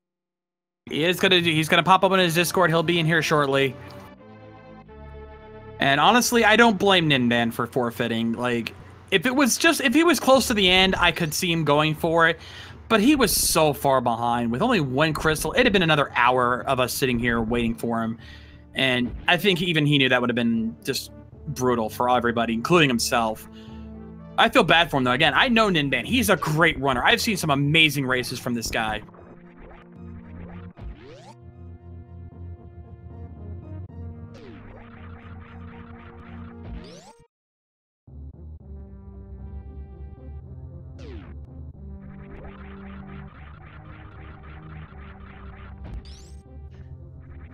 Still, Ninban is time traveling through the wrecked ship. And ladies and gentlemen, we have our winner here. Strizer86 joins us in the call. Congratulations on your victory. Thank you so much. I'm not 100% sure if you can hear me. Sorry, 1 second. Well, no, you're loud and clear. Oh, nice. It's not showing up on my Discord that my sound is coming through, but thank you. Appreciate it. So, how did you feel about that seed? To be completely honest, I felt like I started strong. I was really happy with my lower Norfair and specifically my Ridley fight. And then when I was on the search for the ice rod, I started to panic, and that feeling set in where I felt like I'm gonna start checking everything. Trust me, we noticed both of you guys had a lot of struggles, though. Unfortunately, Ninban made one critical error that cost him. He went to Billy May's room, but he forgot to check the second item and missed the lamp. Oh no! And it has hurt him the entire. Oh no! I mean, yeah, I love the lamp myself. You know, I'm getting more comfortable with my dark rooms, and there's a great person, Nito, in our Discord who makes tutorials for the dark rooms as of late. But yeah, it's just, especially in a situation where it's a higher pressure situation, you really don't want to get lost tackling something like that, especially if you're not totally comfy with it. Yeah, and he's just been digging around ever since, looking for things. And since the fire rod was locked behind Hammer, which was, I believe, I forget where Hammer was. Armos Knights. Armos Knights. Yeah, that was the other really trolly item. Like, I got pretty deep into that, and I was like, okay, where's the hammer? Because I started having regrets about not dipping early Pendant Thieves, 3 items still in the back end, and I was starting to panic, and I was like, well, I can't go back. I've already made the choice to skip that, so I need to kind of commit, and that's why I even left it out before going to T-Rock. Yeah, fair enough, but still, yeah, your fantastic Ridley fight and a couple other great moments there. And I even said, when you made that gamble to go into Turtle Rock, I said it was a smart play because there's 5 items in there compared to only like a couple of one-off locations you had to left to check. You know, Tower of Hera, which we saw on Ninban's side didn't have anything. The end of Thieves Town, which again, Ninban, the 2 dungeons he actually finished before you got to Ganon's Tower were the 2 dungeons you didn't finish. I'm not kidding. It was like a perfect puzzle. But everything else had been checked between both of you. And yeah, there was really not many other options left. So you made the right call there, and it paid off for you in spades. Perfectly set up for you. And not to mention, early Ganon's Tower big key. Gotta love that. Yeah, I always have the same set pattern when I do GT, so I always basically know what I'm in for going into it. I'm never somebody that diverts and goes right side. I always pick up the 2 on the right and then go full left. That is just what I do. So I was really happy to see it there in the first few chests and felt like I could kind of, you know, start to motor and tie things up. Indeed, indeed. What do you think was the trolliest part of your run here? What do you think was, aside from that ice rod and those other items? I would say definitely the hammer. Like a late game hammer is something to kind of frown at because it's not that it totally locks you out. It just makes a lot of things really inconvenient, like traversing certain parts of the dark world and having to change your routing slightly, to not wanting to dive something like Thieves because of the single chest that you may not be able to get, not being able to finish ice, not being able to finish pod. Like I always feel like you don't know how much you really need hammer for until you play rando and you don't have the hammer. Understandable, but still, amazing run there. Again, I know Ninban. He's a great runner. I have nothing but nice things to say about the guy, but this was a shutout. I don't think I've ever seen such a one-sided victory ever in one of these kind of races, so that is serious praise to you on that. I felt terrible too because I saw the SRL chat and, you know, we exchanged GGs and whatnot, and he's like, you know, I only have Mire done for the crystals. I was like, ooh, and I thought about how many things I felt trolled me, and I was like, if one more thing got missed, it would just be a nightmare. And I kind of wondered, you know, did he miss a glove or something like that? But yeah, lamp and dark rooms would do it. He initially did miss a glove. He actually took out Aga 1. Oh, wow. Something I will say that I've noticed is, like, I got geared up to do this race with some 10.1 seeds over the last few days, and I will say it feels very Aga heavy. I think it was the first 3 seeds simultaneously that I did were all Aga required for one reason or another. And then I finally had a couple that weren't. I think what I played over the weekend, I ended up being like 5 for 7 when it came to Aga seeds.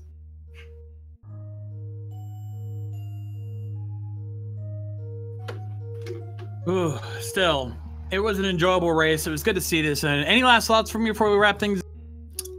Just big thanks to everyone for putting on the tournament and for sticking around, and you know, GG to Ninban as well, and congrats on putting in the effort, and I'm really just kind of looking forward to playing it the rest. Sounds good. Well, you folks at home, if you guys enjoyed today's race, make sure you give both Ninban and strizer86 a follow on their Twitch pages. Of course, shout out to our tracker Falcon Can. Great job with the tracking today. And of course, myself and my I can't talk today. Shout out to my co-commentator, Wolfman 2000. Wolfman, it is always a pleasure to work with you, my friend. Agreed. Considering that words have been a little tricky, should I close off with your normal saying here? I got it covered, but I appreciate it, my friend. That being said, ladies and gentlemen, make sure you also give a follow to all of the Speed Gaming channels, Speed Gaming and Speed Gaming 2 through 6, for all of the races we've got going on, not only for this tournament, but all the other tournaments, our Super Mario World tournament, our Link to the Past winter tournament, our fall tournament, and of course, a whole bunch of other races to come. Check the schedule down below for more information. And of course, that is going to do it for us here today. So on behalf of everyone here at the Speed Gaming family, my name is The Shades, and we will see you guys next time. Rock on!